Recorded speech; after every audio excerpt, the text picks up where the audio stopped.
Después de la masacre del desembarco en Isba Nube, Horus comienza la campaña contra el Emperador, una guerra de dimensiones galácticas que solo puede conducir a Terra. Pero el camino que lleva al enfrentamiento final entre padre e hijo es largo. 7 años llenos de secretos y silencio, planes cimentados en las más lejanas estrellas.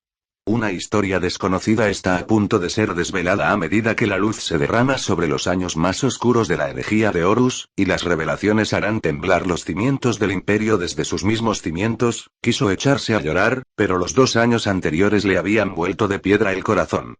Le habían pedido mucho, se había perdido demasiado, y ya no le quedaba más pesar que sentir.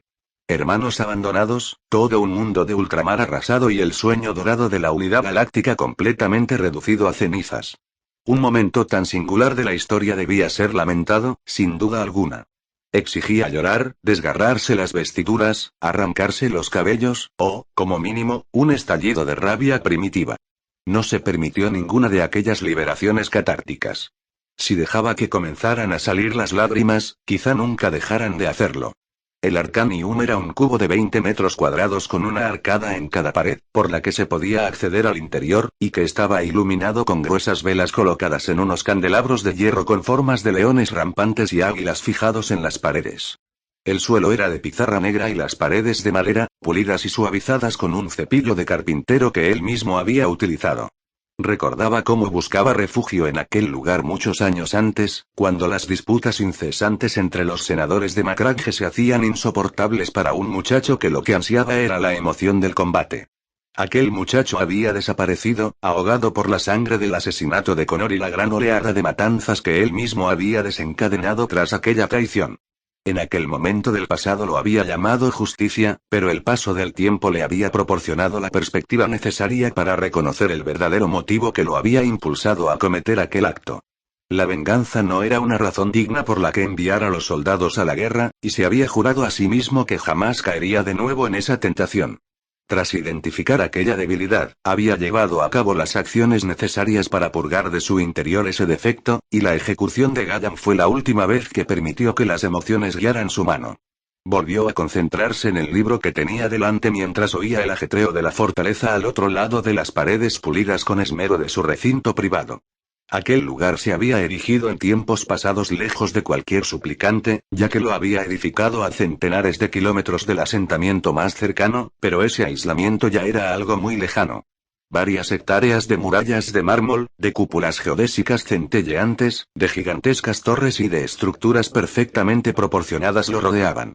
Se había construido toda una biblioteca alrededor de la estancia, y aunque los arquitectos y los matemáticos le habían suplicado que tuviera en cuenta la geometría armoniosa del número áureo inherente a sus planos, él se había negado a que demolieran el Arcanium. Quiso sonreír al darse cuenta de que, después de todo, quizá la ejecución de Gallan no había sido la última emoción que había influido de algún modo en su proceso mental para tomar decisiones. Sin embargo, la sonrisa se negó a aparecer, y si tenía en cuenta todo en lo que tenía que pensar en aquellos momentos, su decisión de recuperar aquel fragmento de su juventud le pareció un capricho terco en exceso. Estaba sentado delante de una pesada mesa de madera de color oscuro que ocupaba el espacio central de la estancia, y leyó las palabras que acababa de escribir en el enorme tomo que descansaba sobre ella. El lomo tenía más de 1 metro de largo, y el grosor del libro era como mínimo de 30 centímetros. Las tapas de cuero estaban recubiertas de elementos decorativos de pan de oro y las páginas eran de pergamino muy pálido, tan nuevo que todavía olía al animal del que se había obtenido. La página de la izquierda la cubría una escritura apretada, con cada letra formada de un modo preciso y cada palabra dispuesta de manera que mantuviera unas líneas de texto perfectas. El trabajo avanzaba a buen ritmo, y cada día lo acercaba más y más a la finalización de la tarea. Sería su obra más importante, su opus magnum, y sería recordado para siempre gracias a ella. Algunos podrían llegar a considerar esa idea como una tremenda vanidad por su parte, pero él sabía muy bien la verdad. Con aquella obra lograría salvar todo lo que su padre genético había intentado construir. Sus enseñanzas formarían los cimientos de lo que se necesitaría para hacer frente a la tormenta que se avecinaba. El altruismo más puro, y no el orgullo, era lo que guiaba su mano para escribir y dejar registrados los decenios de sabiduría acumulada. Cada capítulo y cada versículo eran un fragmento de su genio codificado de forma biológica, cada retazo de conocimiento impartido formaba parte de un bloque de construcción, y todo ello se combinaría para crear una obra inconmensurablemente mayor que la suma de todas sus partes. Después de la devastación que el enemigo había desencadenado en Cal, la Legión buscaba, más que nunca, inspiración en su liderazgo. Sus guerreros habían sufrido un golpe tremendo en su orgullo, y necesitaban de un modo desesperado ver a su primogenitor. Los ilotas traían todos los días las peticiones de audiencia que enviaban los capitanes de los diferentes capítulos, pero la tarea que tenía entre manos era demasiado importante como para atender a ninguna de esas peticiones. Los capitanes no comprendían por qué se había apartado de ese modo de sus hijos, pero no tenían que comprenderlo, lo único que debían hacer era obedecer, incluso cuando sus órdenes no parecían tener sentido alguno o parecían tan heréticas como las que habían provocado que la galaxia estallase en llamas.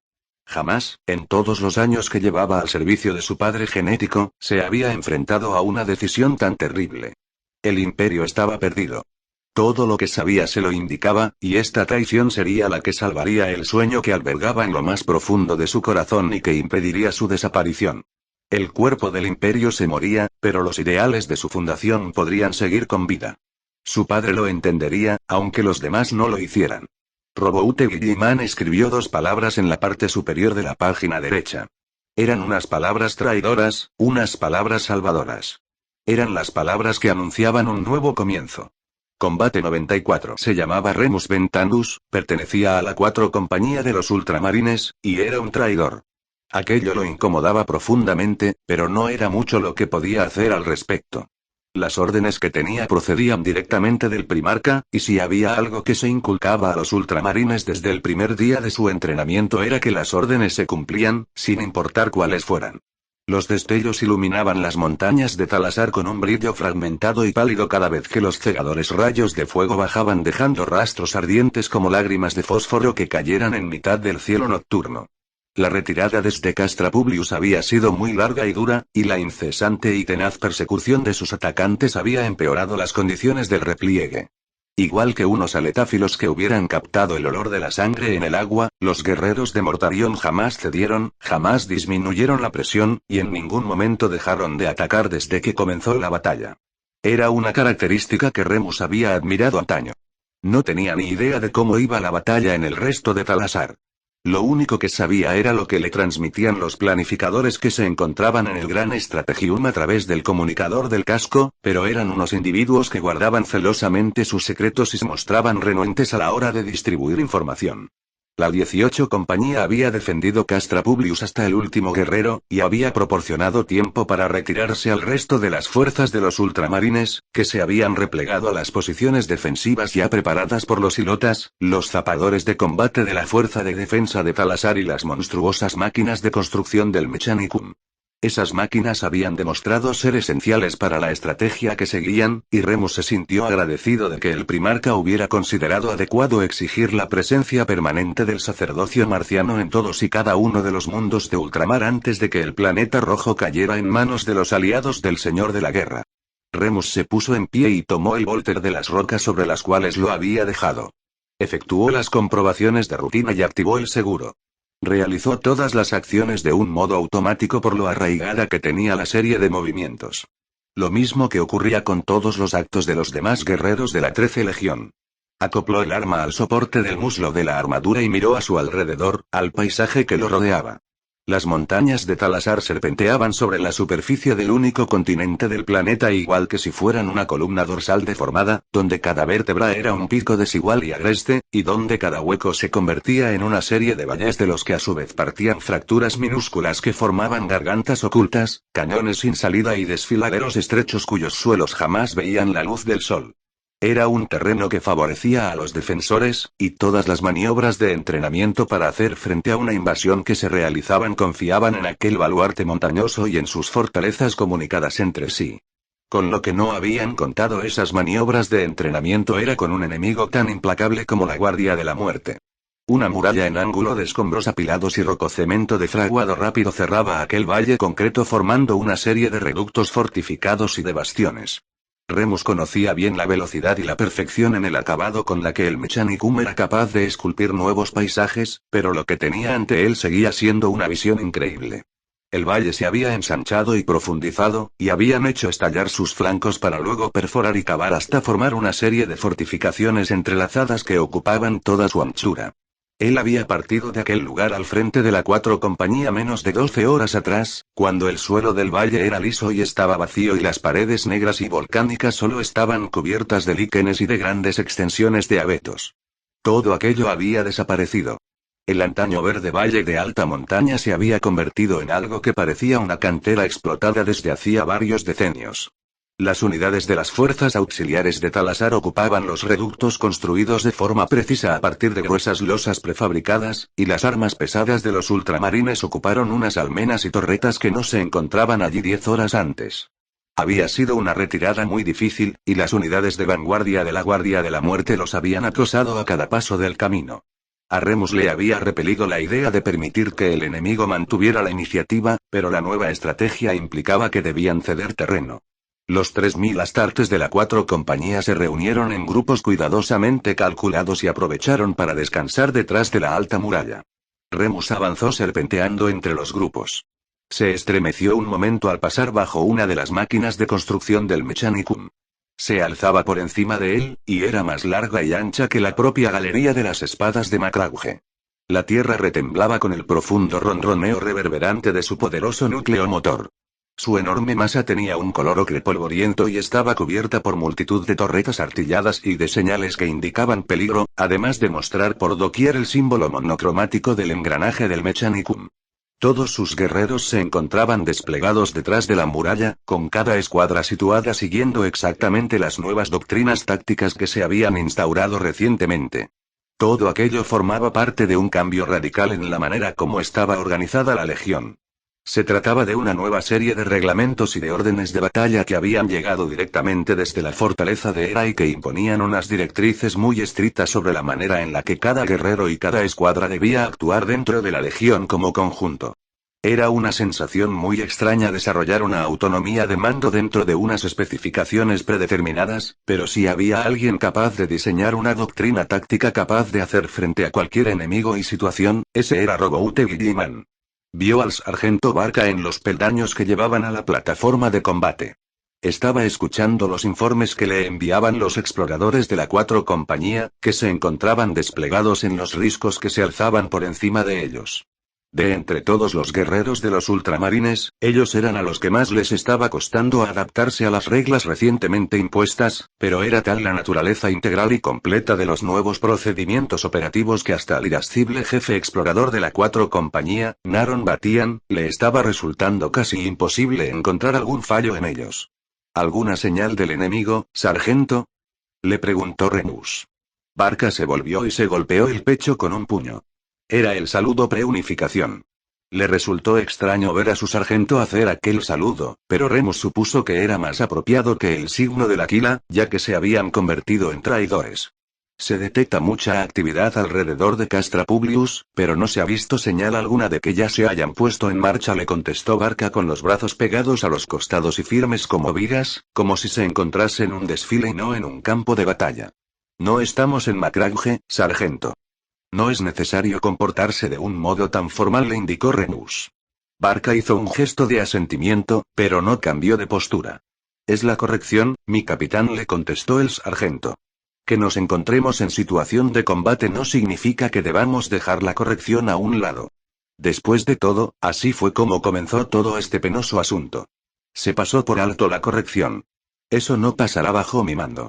¿Eso es una reprimenda?, le preguntó Remus, al mismo tiempo que se sacudía el polvo grueso y negruzco procedente de las montañas y que le cubría la superficie azul de la armadura.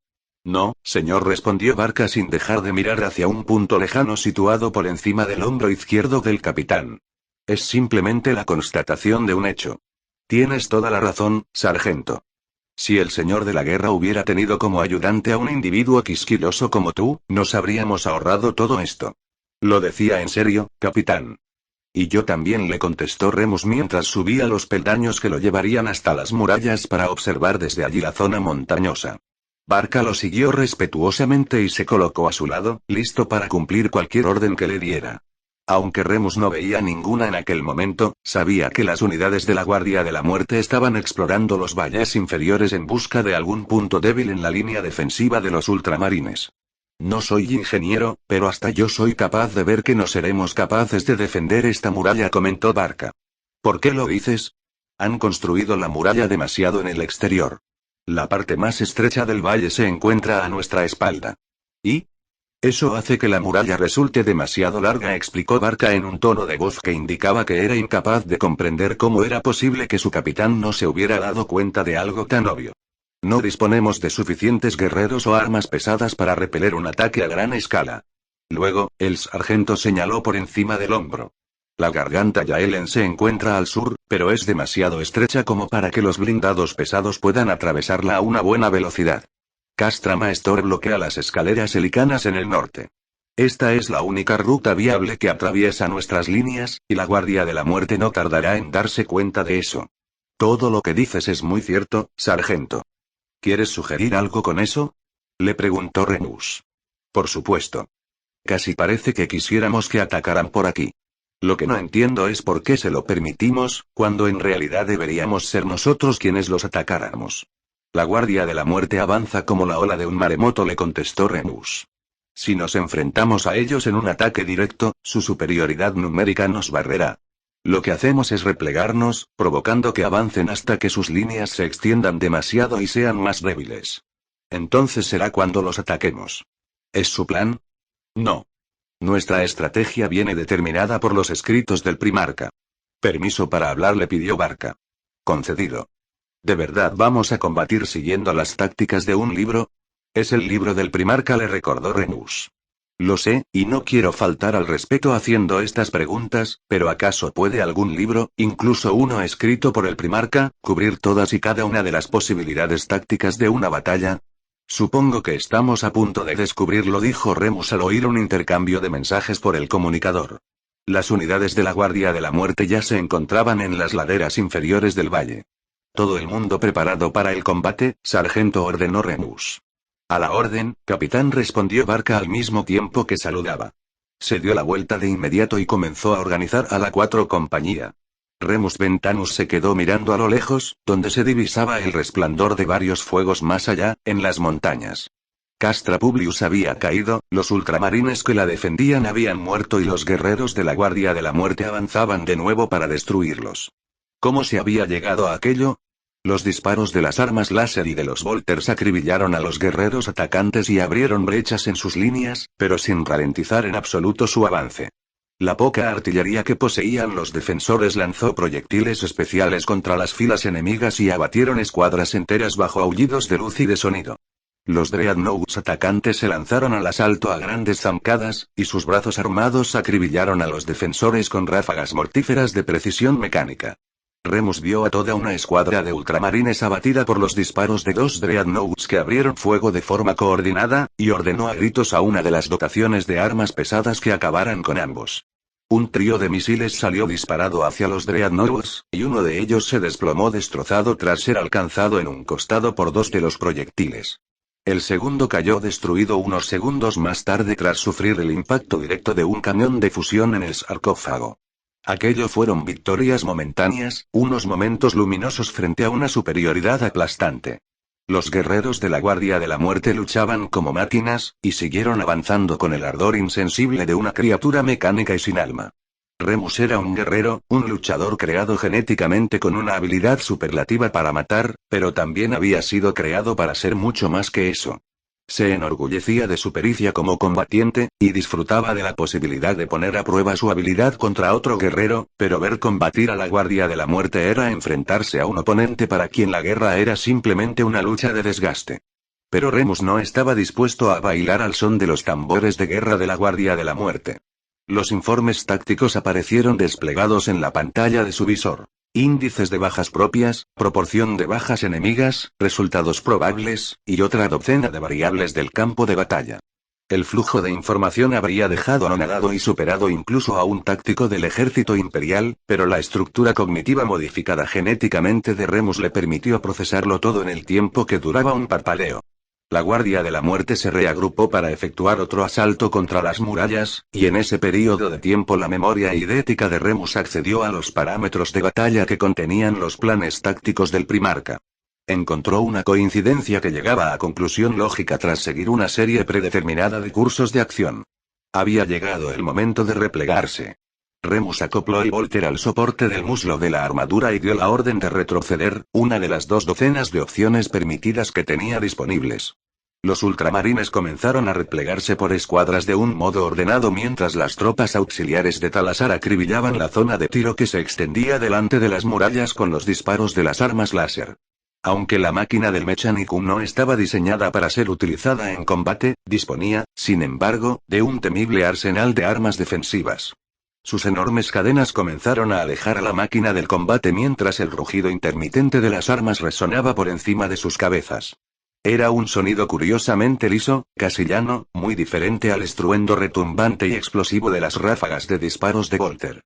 Las piezas de artillería lanzaron una última andanada por encima de las murallas antes de dar media vuelta y acelerar a lo largo de la serpenteante carretera que atravesaba las montañas. Remus se dio la vuelta y bajó de la muralla para unirse al sargento Barca y a las mermadas filas de su escuadra de mando.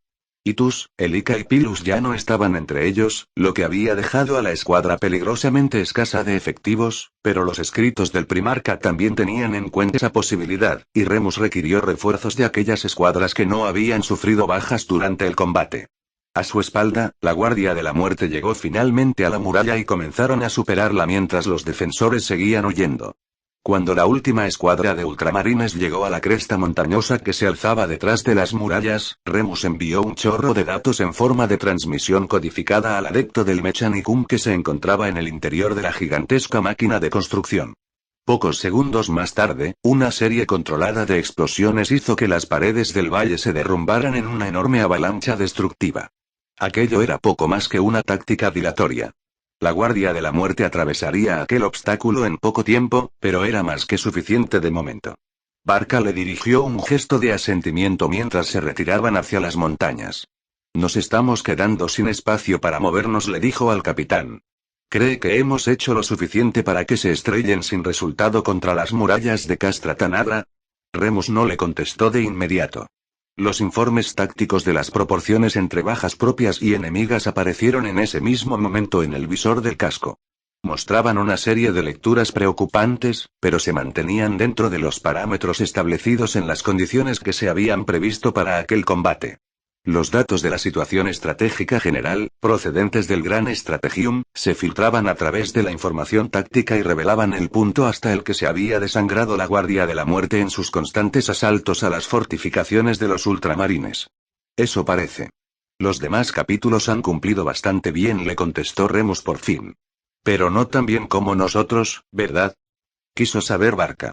No, no tan bien como nosotros, le confirmó el capitán. Nadie supera a la problemática cuarta, ¿eh?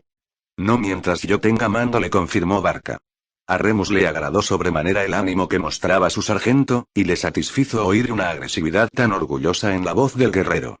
Al parecer, el enfoque puramente doctrinal del Primarca respecto a la guerra estaba resistiendo todos los posibles imprevistos caprichosos de la batalla.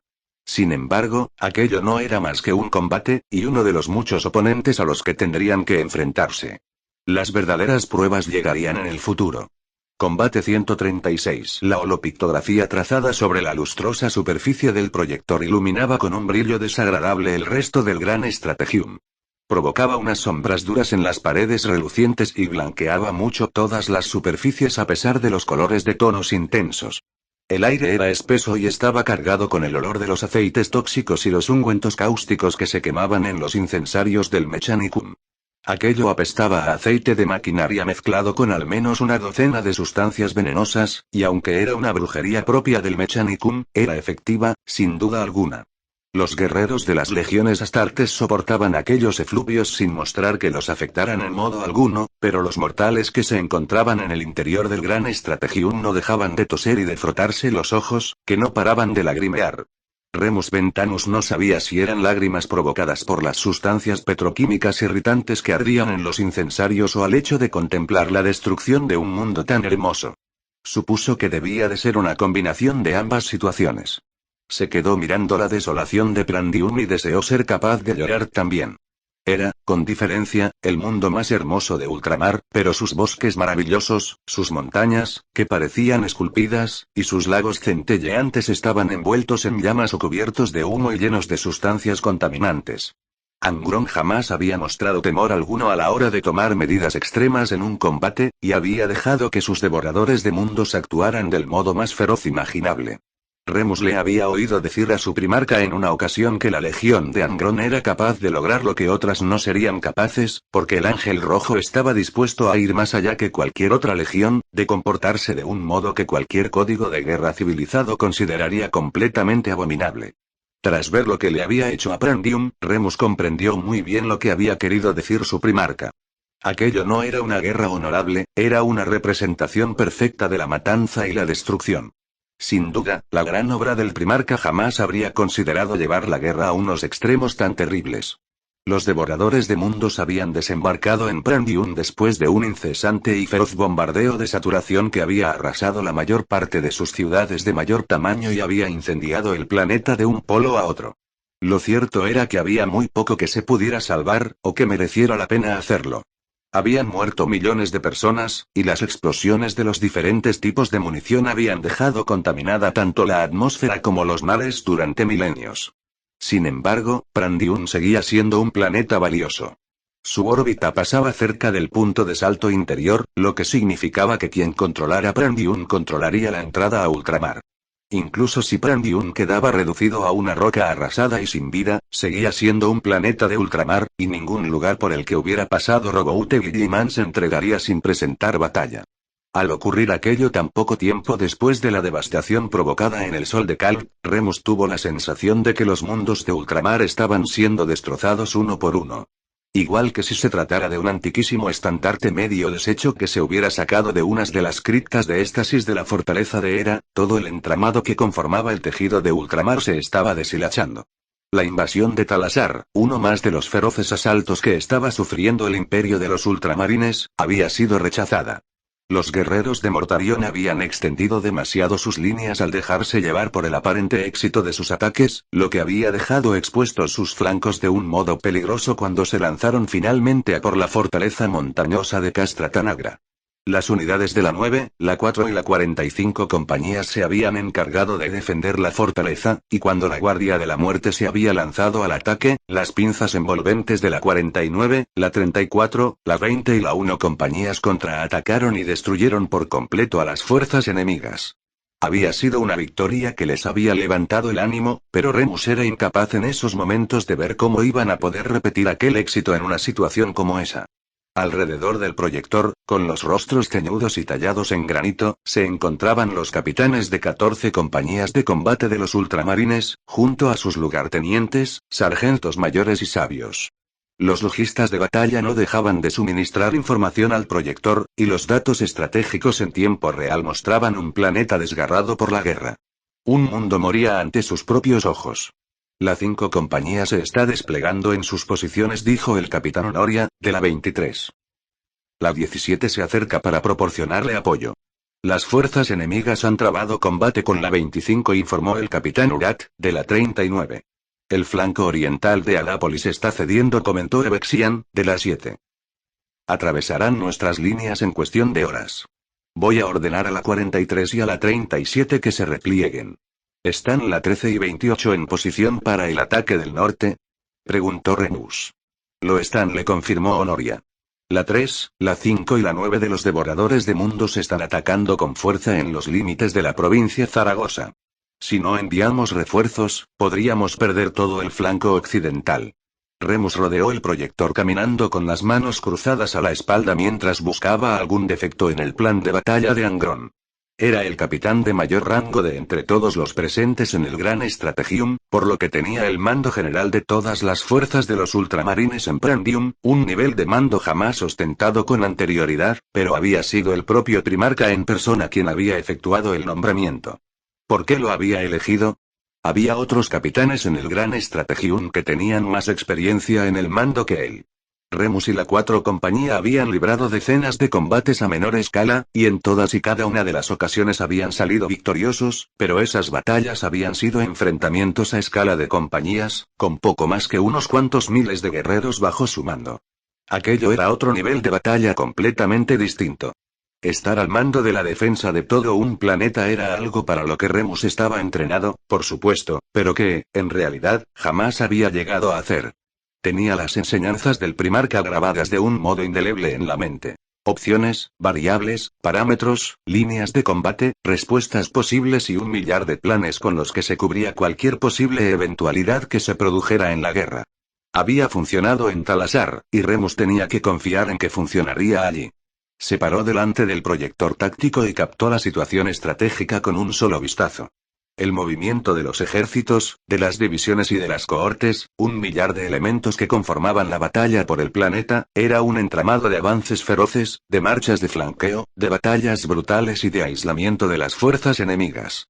La 19 compañía, que se encontraba en Pardusia, había quedado prácticamente destruida, y las unidades de los devoradores de mundos avanzaban por el norte a través de un paisaje arrasado y baldío, que antaño había sido una hermosa zona de pastos repleta de caballos salvajes que corrían libres y donde unas flores muy poco comunes, prácticamente extinguidas en el resto de ultramar, habían florecido de nuevo formando caleidoscopios de colores gloriosos.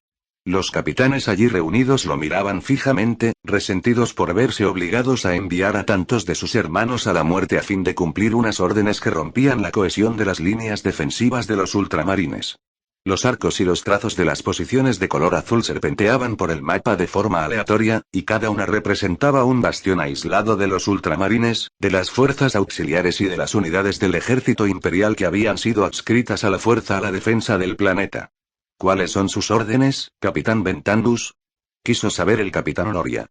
Remus se quedó observando el mapa e hizo pasar todos los datos de la situación por los filtros de la obra del Primarca. Las órdenes pertinentes aparecieron casi de inmediato, pero no tenían sentido. Comprobó de nuevo las conclusiones a las que había llegado, y aunque sabían que eran correctas, las comprobó una vez más. Ordenad a la 25 y a la 7 que recompongan sus líneas de vanguardia, indicó Ventanus. La 17 deberá detenerse y mantener las posiciones. Pero la 5, protestó Urati, quedará aislada si la 17 no le cubre el flanco. Hacedlo, le replicó Ventanus. Esos guerreros van a quedar condenados a una muerte innecesaria con esas órdenes. Exclamó Honoria al mismo tiempo que se agarraba con las dos manos al borde de la mesa proyectora. No puedo quedarme quieto mientras contemplo cómo pierdes este mundo y los mejores y más valientes guerreros de la Legión con esa serie de órdenes demenciales. ¿Estás cuestionando las órdenes que he dado?, le preguntó Ventanus. Por supuesto que lo hago, le replicó Honoria, furibundo, antes de recuperar la compostura. El capitán de la 23 inspiró profundamente. Sé lo que hiciste en Cal, Remus. Maldita sea, todos te respetamos por ello, y sé muy bien que te has convertido en uno de los favoritos del Primarca. Sé que se has fijado en ti para acometer grandes misiones, pero esto es una locura. Seguro que tú también lo ves. Si cuestionas mis órdenes, cuestionas al Primarca, le respondió Remus con voz baja y tranquila. ¿De verdad es esa la postura que quieres asumir, Honoria? Yo no cuestiono nada, Remus, le replicó con un tono de voz prudente el capitán de la 23, quien a continuación extendió el brazo para señalar la desastrosa situación táctica que se veía en la proyección de Prandium.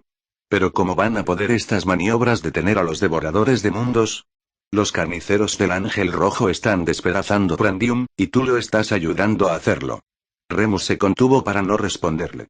A pesar de estar más que de acuerdo con los sentimientos que embargaban a Honoria, tenía que confiar por completo en la idea de que el Primarca sabía lo que debía hacerse. Intentar comprender una mente creada por la maestría genética del emperador era algo más bien cercano a lo imposible. Los saltos de imaginación, de intuición y de lógica que el Primarca podía realizar en sus procesos mentales eran inalcanzables, salvo para otro Primarca. Pero incluso en este último caso, Remus dudaba que ninguno de los hermanos de Roboute Guilliman fuese capaz de igualar su increíble capacidad de visión estratégica. Sin embargo, lo que había planeado solo podía funcionar con éxito si todos y cada uno de los engranajes de la maquinaria actuaban al unísono y en el mismo sentido. Honoria, a pesar de toda su valentía y honor, estaba afectando al funcionamiento de esa máquina, y no se lo podía permitir, no en estos momentos. Honoria, quedas relevado del mando, le dijo Remus. Sal de este puesto y que tus lugartenientes ocupen tu lugar. Ventandus, espera, y empezó a decir Revexian. ¿Quieres secundar lo que ha dicho Honoria? Le preguntó Remus. No, capitán Ventanus, le respondió Evexian, cambiando el tono de voz y haciendo una breve reverencia. Sin embargo, hasta usted debe admitir que sus órdenes son un tanto y contradictorias. Lo sabe muy bien. Lo veo en su mirada. Lo único que yo necesito saber es que mis órdenes tienen la autorización directa del propio primarca, le contestó Remus. ¿Alguno de vosotros se cree mejor que nuestro primogenitor? ¿Puede alguno de vosotros proclamar que conoce las vicisitudes de la guerra mejor que nuestro propio primarca? El silencio de la estancia le proporcionó a Remus toda la respuesta que necesitaba. Pues entonces, acatad mis órdenes, les dijo. Lo que había comenzado siendo un conflicto a escala planetaria degeneró en un millar o más de batallas libradas entre grupos de combate aislados. Las distintas fuerzas de los ultramarines luchaban a pocos kilómetros unas de las otras, pero bien podrían haberse encontrado en planetas distintos si se tenía en cuenta el nulo apoyo que podían ofrecerse entre ellas. Remus tuvo la sensación de que su ánimo se hundía. Ya se arrepentía de la decisión que había tomado cuando le ordenó a Honoria que cediera el mando a sus lugartenientes en el escalafón superior del Gran Strategium. ¿Acaso no había hablado con Barca del valor intrínseco que era disponer de un individuo quisquilloso? ¿No necesitaba todo comandante una voz disidente que lo obligara a cuestionarse sus decisiones? Buscó por todo el mapa de despliegue táctico alguna señal de esperanza mientras se preguntaba dónde se había equivocado. ¿Podría haberlo hecho de otro modo? ¿Qué aspecto de las enseñanzas del primarca no había sido capaz de ver? Había reaccionado a todos y cada uno de los cambios de situación con una aplicación rigurosa de las nuevas doctrinas, y a pesar de ello, Prandium se encontraba a punto de escapárseles de las manos para siempre. Que avance la 13, ordenó cuando su memoria automática recordó otra de las lecciones del primarca. Reforzad la 17, y que la 11 se reagrupe para flanquear el avance de las unidades de los devoradores de mundos que se dirigen hacia Tardonis. Que avancen hasta entrar en combate y que detengan el ataque a esas unidades enemigas. A sus órdenes, contestó Urat. Que el 8 grupo de combate se repliegue hasta los límites de la provincia Ixiana. Las unidades del Mechanicum lo cubrirán, y que los zapadores construyan una serie de fortificaciones temporales, añadió Remus a medida que nuevas variables tácticas aparecían en su precisa memoria. Comenzó a aparecer un patrón, y Remus se dio cuenta de lo precarias que eran las posiciones de los devoradores de mundos. Llevarlos hasta ese punto había costado mucha sangre y muchas vidas, pero solo en ese momento se percató Remus del equilibrio tan delicado que había tenido que soportar aquella estrategia a gran escala. Para lograr la mayor victoria, uno debe tomar los mayores riesgos, le había dicho el primarca en los desiertos radiactivos de Kalt. Vos nunca corréis riesgos, le había replicado Remus. No que tú sepas, respondió a su vez Gilliman. A medida que la multitud de variables tácticas que aparecían en el mapa proyectado se agolparon en los centros de procesamiento de la conciencia de Remus, las respuestas y las maniobras necesarias para responder a las amenazas le asaltaron de forma directa a la mente. Había oído decir que los mejores generales eran los que cometían el menor número de errores, pero aquello era una de las mayores estupideces. Los mejores generales eran los que planificaban la batalla previendo todas y cada una de las posibles variables y que sabían con exactitud cómo combatirían y reaccionarían sus enemigos.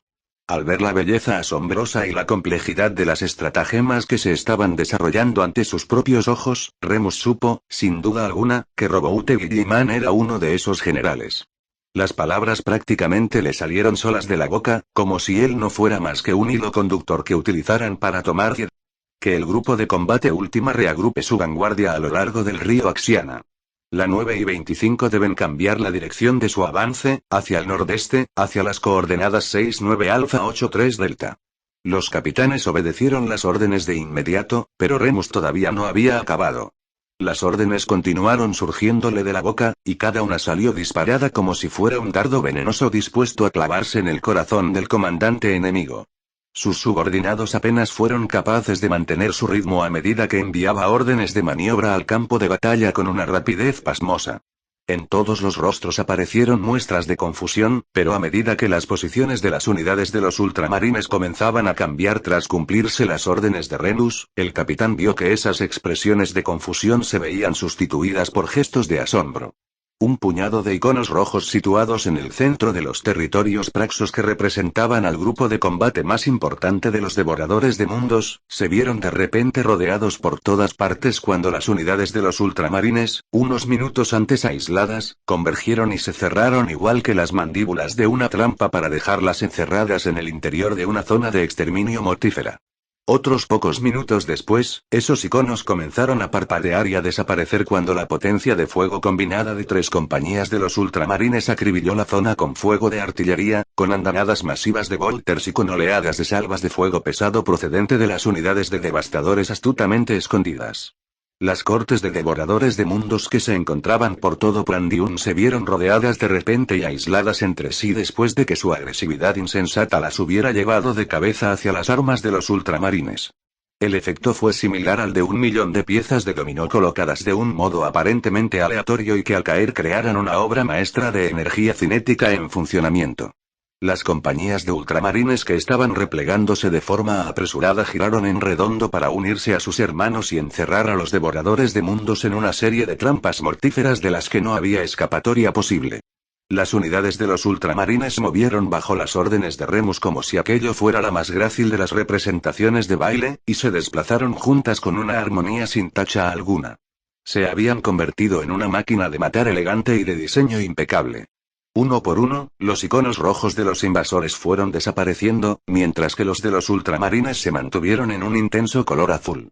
Los indicadores de bajas propias comenzaron a descender hasta que finalmente quedaron en cero, mientras que los devoradores de mundos continuaron muriendo. Todas las batallas se acabaron en menos de una hora, y Prandium quedó salvado. No me lo puedo creer, musitó Urad mientras iban llegando los informes procedentes de todas partes del planeta que indicaban los campos de batalla donde la victoria ya era segura. Es que no parece posible, murmuró Evexian. De un modo tan rápido, tan feroz, y lo cierto era que a Remus también le estaba costando creer que el final de la invasión hubiera llegado con tanta rapidez. Una cosa era confiar en la visión del primarca por su gran obra, y otra muy distinta verla en acción. ¿Qué nivel de efectividad operativa tenemos?, quiso saber Remus. Sus capitanes se apresuraron a reunir la información y filtraron los datos que llegaban desde los diferentes campos de batalla, desde las listas de bajas hasta el gasto de munición y el porcentaje de degradación de las distintas unidades. Todos aquellos informes aparecieron en el mapa proyectado. Unos cuantos aparecían en color rojo y algunos menos en naranja, pero la mayoría de ellos mostraba un tranquilizador color verde. Ugat resumió todo aquel flujo de información, pero a Remus no le hacía falta que le interpretaran los datos. Los resultados visuales eran lo suficientemente claros. El 77% de las unidades desplegadas informan de una disponibilidad inmediata para entrar en combate con toda efectividad, declaró Ugat. Un 8% indican que su estado de efectividad es mínimo o inseguro, y un 13% se encuentran en un nivel peligroso de efectividad como unidad de combate. Solo un 2% informan de su nula efectividad combativa. Si no lo hubiera visto con mis propios ojos, y declaró Evexian, diciendo en voz alta lo que todos pensaban. ¿Y todo esto es gracias a la obra del primarca?, le preguntó Urat. ¿Es que acaso lo dudabas?, le respondió Remus. Pues sí, maldita sea, Remus, tuve dudas en algún momento, le replicó Urat al mismo tiempo que se secaba el sudor de la frente. Si debo recibir una amonestación por ello, que así sea, pero temí que hubiéramos perdido Prandium, y además, con buena parte de la legión. Pues es prácticamente como si hubiéramos perdido Prandium, declaró Evexian con una voz cargada de amargura.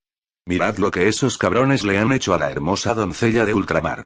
¿Cómo va a recuperarse ningún planeta de semejante castigo?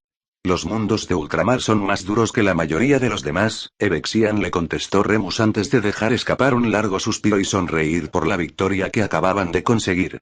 Prandium puede recuperarse de esto, y florecerá con más belleza incluso que antes. Confía en mí cuando te digo que hará falta algo más que los carniceros de Angron para apagar su brillo. Combate 228. No me gusta esto, declaró el sargento Barca. Tengo la sensación de estar volando dentro de una lata de comida. Podría abrir este fuselaje de un salivazo. Eso es porque puedes escupir ácido, le recordó Remus. No hay muchos cascos o fuselajes en los que no pudieras abrir un agujero con tu saliva. Los dos sabemos a qué me refiero. Sí, lo sé, pero yo de ti no me preocuparía. La Thunderhawk es un diseño con una función provisional. No durará mucho en servicio. Bien, asintió Barca al mismo tiempo que miraba a su alrededor, al interior burdo de metal estampado de la cañonera, que no dejaba de estremecerse. Las vigas metálicas que formaban el costillar de la nave estaban al descubierto, y también se veía el entramado de cables, sujetos en manojos, que serpenteaban de un extremo a otro del fuselaje con forma de rectángulo. Ultramar se encontraba muy lejos de los centros de producción de los mundos Forja del Mechanicum, y la 13 Legión acababa de recibir hacía muy poco una flotilla de las nuevas cañoneras. A Remus le molestaba mucho ver la premura, las especificaciones de escasa exigencia, la falta de calidad en el acabado que habían dado como resultado el diseño y la producción de aquella aeronave. Ningún ingeniero o artesano se había dignado a ponerle nombre a aquel artefacto, algo que no sorprendía en absoluto a Remus. Aquella aeronave mostraba todas las características de ser una pieza montada en serie por una cadena de servidores, y el hecho de que se viera obligado a poner su vida en manos de aquel cacharro no hacía que se sintiera mejor. Habían grabado con ácido el símbolo del Mechanicum en la mampara que tenía al lado, y Remus lo tocó para que le trajera buena suerte. Lo he visto. ¿Supersticioso? Hizo la pregunta con un tono de voz despreocupado, pero Remus captó la advertencia implícita en ella, la sugerencia de que debía escoger con cuidado cuál sería su respuesta. Barca tendría todo el derecho a condenar a un oficial superior por conducta impropia de un guerrero ultramarine. Incluso allí, en mitad de una situación de combate. Sobre todo, en una situación como aquella. No, pero me reconforta saber que el Mechanicum considera esta nave tan segura como para marcarla con su símbolo. Probablemente es lo único que mantiene de una sola pieza a este cacharro, comentó Barca al mismo tiempo que la aeronave viraba para esquivar uno de los silos agrícolas quemados por el sol de Quintarn. Los haces de luz que entraban a través de los paneles de visión engastados en el fuselaje de la nave giraron con el movimiento, y Remus sintió que algo se desprendía de la parte inferior de la cañonera. ¿Había sido un impacto, o un fallo mecánico? Se sobresaltó cuando la nave de desembarco descendió de golpe y una de las alas pasó a 1 metro de la superficie plateada de uno de los silos. Objetivo a proa, dijo una voz por el comunicador interno. La voz sonó tensa por el esfuerzo de mantener en un rumbo firme la aeronave, que no dejaba de saltar. El tono también le indicó a Remus lo que el piloto pensaba sobre el nuevo tipo de aeronave. Un Stormbird tenía cierto peso propio, una solidez que convertía en un placer pilotarlo, y un medio de transporte seguro para llevar hasta donde fuera necesario a los feroces guerreros de la Legión. Remus conectó los visores internos del casco con los pictógrafos delanteros, montados en la proa de la cañonera. Gracias a ello vio con claridad la simetría prístina de Idrisia, una de las ciudades hidropónicas agrícolas más importantes de Quintarn. Aunque estaba pensada de un modo pragmático para servir como centro de recogida de cosechas y de su posterior manufactura, la ciudad seguía siendo bella a su manera, con unas torres majestuosas, unos hangares levantados sobre columnas y unos edificios con fachadas de mármol. La estructura de las calles estaba impregnada de su propósito, una combinación magistral de funcionalidad y estética. Como había hecho con la mayoría de las cosas de ultramar, el Primarca había volcado su genio en el diseño y la construcción de ciudades. Era una pena que no se hubiese involucrado en el diseño de aquella aeronave.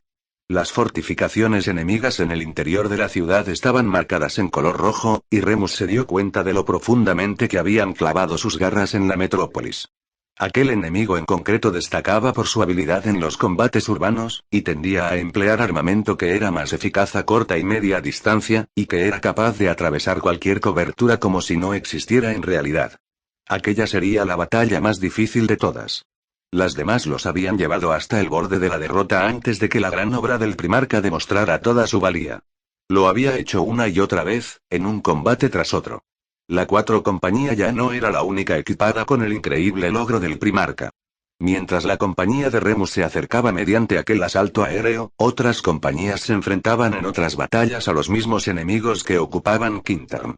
Sin embargo, Remus estaba seguro de que tanto él como sus guerreros serían los que sufrirían el escrutinio más atento para determinar si las enseñanzas del Primarca habían quedado grabadas en sus mentes.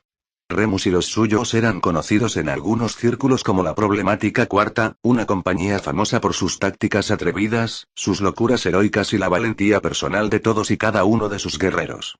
Si se lograba que la obra del Primarca quedara embebida en la psique de la 4 compañía, quedaría embebida en cualquier unidad de combate. Y después de Calti, allá donde iba la 4 compañía, las demás compañías la seguían. Remus cortó la conexión táctica con los pictógrafos de proa cuando la cañonera se estremeció de nuevo y el piloto viró hacia un lado para comenzar una serie de maniobras de evasión que le revolvieron el estómago. La luz de desembarco que había sobre la rampa de asalto delantera pasó de rojo a verde, y Remus dio una palmada en el mecanismo de apertura del arnés de gravedad. El cierre se abrió de inmediato y el sistema subió hasta quedarle por encima de la cabeza. El capitán se apresuró a sacar el Volter del hueco de seguridad que tenía a un lado. Quizá la Thunderhawk era un trozo de chatarra volante, pero los espacios de almacenamiento, distribuidos de un modo muy inteligente, hacían que al menos fuese funcional. Cuarta. Desembarco en 15 segundos. Gritó Remus. El interior de la Thunderhawk lo ocupaban 30 guerreros. Se trataba de una fuerza capaz de enfrentarse a cualquier oposición con un elevado grado de certeza de que destruirían a la fuerza enemiga. Sin embargo, a Remus le resultaba extraño entrar en combate sin tener al menos a 50 guerreros a su espalda. La guerra no consistía en ser justos o en reconocer el honor que tenía tu oponente, sino en aplastarlo por completo con una fuerza abrumadora. Pocos enemigos serían capaces de sobrevivir al ataque de 50 guerreros de los ultramarines. Era cierto que tampoco muchos lo harían frente al ataque de 30, pero aquel asunto todavía lo irritaba. Remus se colocó en su posición delante de la rampa de asalto mientras el zumbido de la cañonera cambiaba de tono debido a que el piloto la mantenía inmóvil en el aire aullando a toda potencia. La rampa bajó, y el calor seco de la piedra abrasada y el metal quemado invadió el interior del compartimento. A pesar de la intensidad de esos olores, no eran rivales para el hedor de los fertilizantes sintéticos, los aditivos químicos del suelo, el fuerte olor a tierra removida y los miles de hectáreas de cosechas. Remus salió a la carga seguido por sus guerreros, que formaron unas escuadras perfectamente alineadas a ambos lados de su comandante. Todos los guerreros se desplegaron avanzando semiagachados para evitar los chorros ardientes de los cohetes de la Thunderhawk. Se encontraban sobre un tejado que tenía la superficie ennegrecida y que apestaba a combustible quemado. En los parapetos de aquel tejado yacían varios cuerpos inmóviles cubiertos con armaduras de color verde, y Remus vio numerosos tubos lanzamisiles entre los restos de los caídos. Bajas de aterrizaje, comentó Barca, siguiendo la dirección de su mirada. Cierto, admitió Remus. No se había percatado de los disparos de las armas de proa de la Thunderhawk, pero supuso que era lo más normal. Efectuar un desembarco de asalto en una zona de aterrizaje y en mitad de un combate era una maniobra difícil y peligrosa, pero los cañones de la Thunderhawk habían eliminado de un modo eficiente a todos los contactos hostiles del punto de inserción. Casi se detuvo en seco al pensar de nuevo en aquel último detalle. Había sido muy fácil dejarse llevar por la inmediatez de los combates anteriores, pero aquella operación era muy diferente. ¿Ocurre algo, capitán?, le preguntó Barca. Debemos continuar en movimiento. Los hemos pillado por sorpresa, pero eso no durará mucho. Estoy bien, le aseguró Remus antes de echar un último vistazo a los cuerpos. Movió la cabeza con gesto de pesadumbre. Lo impensable se había convertido en una amenaza muy real, y tenía el compromiso moral de no olvidar en ningún momento lo que estaba en juego. No importaba quiénes eran el enemigo. Lo único que importaba era el resultado final. Los ultramarines tenían que luchar, y tenían que vencer. Nunca había habido tanto en juego. La victoria aseguraría la supervivencia de lo más valioso de la galaxia. La derrota provocaría que desapareciera del todo y que jamás se volviera a ver. Remus apartó aquellos pensamientos de la mente, ya que no le servían de ninguna utilidad en aquel combate. Era un capitán de los ultramarines, y tenía una misión que cumplir. El puesto de mando del enemigo se encontraba en ese mismo edificio, y tomarlo era una pieza clave de la estrategia general del Primarca. Las semanas de exploración, de descifrado de códigos y de estudios de los combates ya librados habían permitido a los planificadores estratégicos de los ultramarines determinar los despliegues más probables de centros de mando y de control del enemigo. El resultado de la guerra en Quintan seguía en la cuerda floja, por lo que había llegado el momento de utilizar esa inteligencia predictiva. Los elementos blindados asaltaron las primeras líneas de los defensores atrincherados, y al mismo tiempo, Remus encabezó el ataque de sus 30 guerreros para decapitar con un golpe preciso la estructura de mando enemiga. Las transmisiones codificadas que habían interceptado indicaban que el comandante enemigo de mayor rango se encontraba en la zona, y era una oportunidad demasiado buena como para dejarla pasar. Remus se sabía de memoria la estructura del edificio, y dirigió a sus guerreros hacia el fortín blindado que albergaba la escalera que llevaba hasta el claustro superior. Se mantuvo encorvado y pegado al parapeto, con el Volter apuntado hacia la puerta. No tenía sentido que el enemigo se atreviera a salir, pero no se trataba de ultramarines, por lo que, ¿quién podía saber hasta qué grado de comportamiento suicida podrían llegar? Se detuvo al lado de una serie de tuberías de compresión. El metal estaba muy caliente al tacto, y de la superficie caían pequeños hilos de gotas provocadas por la condensación. Sus guerreros acabaron de colocarse en sus posiciones, listos para asaltar el fortín, y él aprovechó para echar un vistazo por encima del parapeto en ángulo del borde del tejado. La ciudad se extendía a su alrededor. Las torres cubiertas de metal y los silos resplandecientes relucían como la plata bajo el tremendo brillo del sol. Los guerreros ultramarines formaron con rapidez un perímetro defensivo mientras la Thunderhawk se elevaba, impulsada por unos motores rugientes, con un sonido semejante al de una tormenta. Remus observó cómo se alejaba para colocarse en formación con otras 2 docenas de naves idénticas. Varios rayos láser cegadores surgieron de la superficie del planeta en dirección a las aeronaves. Las baterías de armas ocultas acribillaron el cielo y media docena de Thunderhawk sufrieron impactos. Las naves alcanzadas se separaron de la formación y describieron una serie de arcos sinuosos mientras se desplomaban hacia el suelo. Remus no se quedó a contemplar cómo caían, sino que avanzó hacia el fortín situado en el centro del tejado. La compuerta de acceso era blindada, y con toda seguridad, estaría sellada de un modo estanco, pero eso no representaría problema alguno para su equipo de asalto. No le hizo falta dar órdenes. Ya había informado de todos los detalles de la operación a sus guerreros antes del despegue, y cada uno de ellos sabía muy bien cuál era la tarea que tenía encomendada, y no solo eso, sino que siguiendo las indicaciones de la gran obra del Primarca, cada guerrero sabía qué misión tenía encomendada cada uno de sus hermanos. Si alguno de ellos caía, cualquiera de ellos podría tomar su puesto y su responsabilidad. Avanzó a la carrera con el Volter apoyado en el hombro. Distinguió los sonidos de los combates que se estaban librando en los demás edificios, el estampido seco de los Volters y el sonido líquido y rugiente de las unidades lanzallamas enemigas. Remus frunció los labios en un gesto de desprecio. Quizá esas armas serían suficientes para atemorizar a la escoria alienígena, pero apenas representaban una amenaza para unos guerreros protegidos por las mejores armaduras creadas en las forjas de los maestros armeros de Macrauge. El sargento Archo y el hermano Pilera se acercaron a la carrera a la compuerta blindada. Colocaron una serie de cargas perforantes en las bisagras y en la cerradura con una rapidez fruto de la práctica. Los cables detonantes se deslizaron entre los dedos de los guanteletes cuando los guerreros se apartaron para tomar posiciones a cubierto a ambos lados de la compuerta. Remus hizo un gesto de asentimiento, y una breve y silenciosa descarga de datos provocó la detonación de las cargas. La compuerta se dobló hacia adentro como si hubiera recibido el golpe de un puño invisible de proporciones gigantescas. Remus y Barca corrieron hacia ella y le propinaron varias patadas.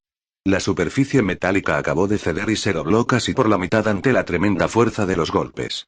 La compuerta retorcida cayó hacia el interior, y otros 2 ultramarines lanzaron un puñado de granadas a través del agujero cubierto de humo, antes incluso de que la puerta chocara contra el suelo. El eco de una serie de explosiones, curiosamente amortiguadas, como el estampido de unos cuantos petardos, les llegó desde el fondo. Barca dio un paso hacia el umbral destrozado, pero Remus alzó un puño, con lo que les indicó a todos los guerreros que mantuvieran las posiciones. Un chorro de fuego líquido surgió rugiente del interior del fortín. Su poder abrasador envolvió todo el tramo de escalera del otro lado de la compuerta. La tormenta de fuego atravesó el umbral, pero antes de que el arma tuviera ocasión de disparar de nuevo, Remus le hizo un gesto de asentimiento a Barca. El sargento se asomó por el hueco y descargó una larga ráfaga de Volter en fuego automático hacia la zona inferior de la escalera. El sonido fue ensordecedor, y el eco resonó por todo el interior, que quedó iluminado por los destellos estroboscópicos de los disparos. Barca bajó a toda velocidad por la escalera y su escuadra lo siguió de inmediato. Remus encabezó el descenso de la segunda escuadra, y el sargento Archo formó a sus guerreros detrás de él. Todas las superficies del interior de la escalera estaban ennegrecidas y quemadas, como si el hueco hubiese sido el tubo de eyección de magma de un volcán. Eso debería hacer que esos cabrones se sintieran como si estuvieran en su casa, pensó Remus. Abandonó la escalera y entró en un claustro amplio que recorría todo el interior de la estructura. El edificio en sí era poco más que un rectángulo con un patio interno de unos 50 metros de ancho y unos 100 de largo. De la zona inferior llegaba el estampido y el eco de los disparos. Era evidente que el enemigo intentaba de un modo desesperado reorganizar y reagrupar sus defensas. Remus vio 3 vehículos de mando, 2 Rhino y un Land Raider. Cada uno de ellos estaba cubierto por un bosque de antenas de comunicación situadas en su parte superior. Los vehículos estaban pintados de color verde oliva, y en las compuertas laterales mostraban el blasón de una cabeza de dragón negro. Archo, por la izquierda, Barca, por la derecha. Gritó el capitán. La orden fue innecesaria, porque ambos sargentos sabían muy bien lo que debían hacer. Habían leído en el tratado del Primarca los puntos relativos a aquellas clases de asalto, y no les hizo falta que Remus se lo recordara. Varios guerreros de armadura verde surgieron de unas estancias que se encontraban un poco más allá en el propio claustro. Salieron con las armas en la mano, pero ya era demasiado tarde. Los ultramarines acribillaron todo el lugar con los disparos de los bolters, y fue tal la potencia de fuego desplegada que ni siquiera una armadura forjada por un maestro armero podría resistirla durante mucho tiempo. Remus disparó el bolter mientras avanzaba, y compensó el peso adicional que llevaba en la parte inferior del arma. Preparó los hombros para el retroceso del disparo, pero lo hizo de un modo automático, antes de recordar que no hacía falta. Los 2 guerreros que tenía delante de él cayeron. Uno se desplomó por encima de la balaustrada y se estrelló en el patio inferior, y el otro simplemente se derrumbó con un efecto mucho menos dramático. Remus se arrodilló al lado del cuerpo y estudió con detenimiento la armadura y los símbolos que la cubrían. Los dragones de grandes filas de dientes sobre los campos de fuego, unidos a los símbolos del martillo y de la forja, creaban una sensación terrenal y prometeica. Era demasiado feroz, demasiado idólatra para ser imperial. Tenía todo el aspecto de una cultura salvaje que hubiera sido elevada hasta la civilización, pero que en realidad jamás hubiera sido civilizada del todo. Salamandras. Hasta el nombre tenía una cierta consonancia bárbara. Era una legión bautizada con el nombre de los legendarios monstruos capaces de escupir fuego de una era ya olvidada. Era un nombre que no tenía dignidad alguna, y Remus negó con la cabeza ante su naturaleza visceral y primitiva. ¿Cómo te sientes al saber que vas a morir siendo mi enemigo? Le preguntó al salamandra. Igual que cuando morí siendo tu hermano, le replicó el guerrero un momento antes de que la cabeza se le inclinara hacia un lado. Remus se limitó a asentir antes de dejar de prestar atención al guerrero caído. La imagen del visor cambió para mostrarle la situación táctica. Sus guerreros habían ocupado todos los niveles superiores del edificio y se estaban abriendo paso sin dejar de luchar hacia las zonas inferiores. Lo repentino del ataque había pillado desprevenidos a los salamandras, pero a aquellos adoradores del fuego todavía les quedaba espíritu de lucha. Remus comparó la situación táctica del combate con el recuerdo preciso que tenía de la obra del Primarca, y vio de inmediato cómo iban a conseguir abrir una brecha en las defensas. Sargentos, la escalera de la zona norte está a punto de caer. Archo, quiero a tu escuadra en el claustro de la parte sur. Lanza una cortina de fuego de supresión contra esos tanques y los guerreros enemigos desplegados en el patio. Barca, tú y yo entraremos por el norte mientras Archo les hace mantener la cabeza agachada. Entendido. Me sitúo en posición, le confirmó el sargento Archo. Remus condujo a sus guerreros alrededor del claustro. Desde la parte inferior llegaron chorros de llamas, y varias granadas repiquetearon tras pasar por encima del parapeto. Los ultramarines se apresuraron a arrojarlas de nuevo hacia abajo, y los salamandras no tardaron en aprender que debían esperar y lanzar las granadas en el último momento. Remus mantuvo la cabeza agachada cuando un puñado de granadas estalló contra una pared un poco por delante de su posición de avance. 2 de sus guerreros cayeron con la armadura chirriando mientras se desplomaban contra el suelo. Notó la tremenda fuerza de la onda expansiva que pasó a alrededor de él, pero eso no fue suficiente como para apartarlo del combate. Adelante. Aulló. Arriba y adelante. Los ultramarines se irguieron y se lanzaron a la carrera hacia la escalera. Remus vio a los guerreros de Barca al otro lado, y al dar la vuelta a la esquina se tropezó con los elementos de avanzada de la escuadra del sargento, que ya estaban acribillando el fondo de la escalera con las ráfagas de los bolters. Barca dobló la esquina del lado opuesto del claustro al mismo tiempo, y ambos tomaron posiciones en la parte superior de la escalera. ¿Resistencia?, le preguntó Remus. Mínima, y acabamos con rapidez con el enemigo, le respondió rápidamente el sargento. Atacamos en 3, 2, 1 y casi como si los hubieran estado esperando, una serie de armas pesadas vomitaron una sucesión de andanadas desde el otro lado del claustro. El estampido rugiente de los bolters pesados llenó el aire del patio, seguido de inmediato por el silbido aullante de los misiles. Los disparos procedentes de la parte inferior de la escalera disminuyeron casi de inmediato. Remus dobló la esquina del rellano y bajó de dos en dos los peldaños de la escalera que llevaba al patio. Un salamandra apareció en el hueco inferior. Todo el umbral relucía por el chisporroteo del residuo llameante que había dejado la cabeza explosiva especialmente modificada de los misiles. El salamandra apuntó hacia Remus el rifle de fusión que empuñaba, pero un disparo de barca le impactó de lleno en la cabeza y lo hizo salir despedido de espaldas hasta desaparecer de la vista. Otro salamandra disparó su arma asomando tan solo la bocacha del cañón, pero sus disparos fueron muy imprecisos. La armadura de Remus indicó que había sufrido un impacto en el hombro derecho, pero fue un golpe de refilón, sin la fuerza necesaria para detener su ataque. Remus entró en tromba en el patio disparando ráfagas precisas y certeras contra los guerreros que se encontraban al descubierto. El enemigo estaba agazapado detrás de los vehículos para mantenerse a cubierto de los disparos de la unidad de Archo, que llegaban desde arriba, pero esas posiciones los dejaban peligrosamente expuestos por la retaguardia, por lo que abatió a dos oponentes con 3 ráfagas. El tercer salamandra recibió los impactos de los proyectiles, pero no cayó. Alzó su arma, un cañón de plasma ennegrecido por los disparos, y Remus apretó de nuevo el gatillo, pero el percutor del Volter golpeó en vacío. Se maldijo a sí mismo por la falta de disciplina de disparo y corrió para ponerse a cubierto detrás de uno de los rinos inutilizados. Sin embargo, antes de que su enemigo pudiera disparar el cañón de fusión, un misil estalló en el suelo a su lado, y la onda expansiva de la explosión derribó al salamandra. Remus casi se estampó contra el costado del rino cuando llegó corriendo para ponerse a cubierto, y se sintió agradecido de que al menos uno de los marines de apoyo de la escuadra de Archo hubiera pensado en guardar un disparo por si acaso se producía algún acto de temeridad en la 4 compañía. Sonrió.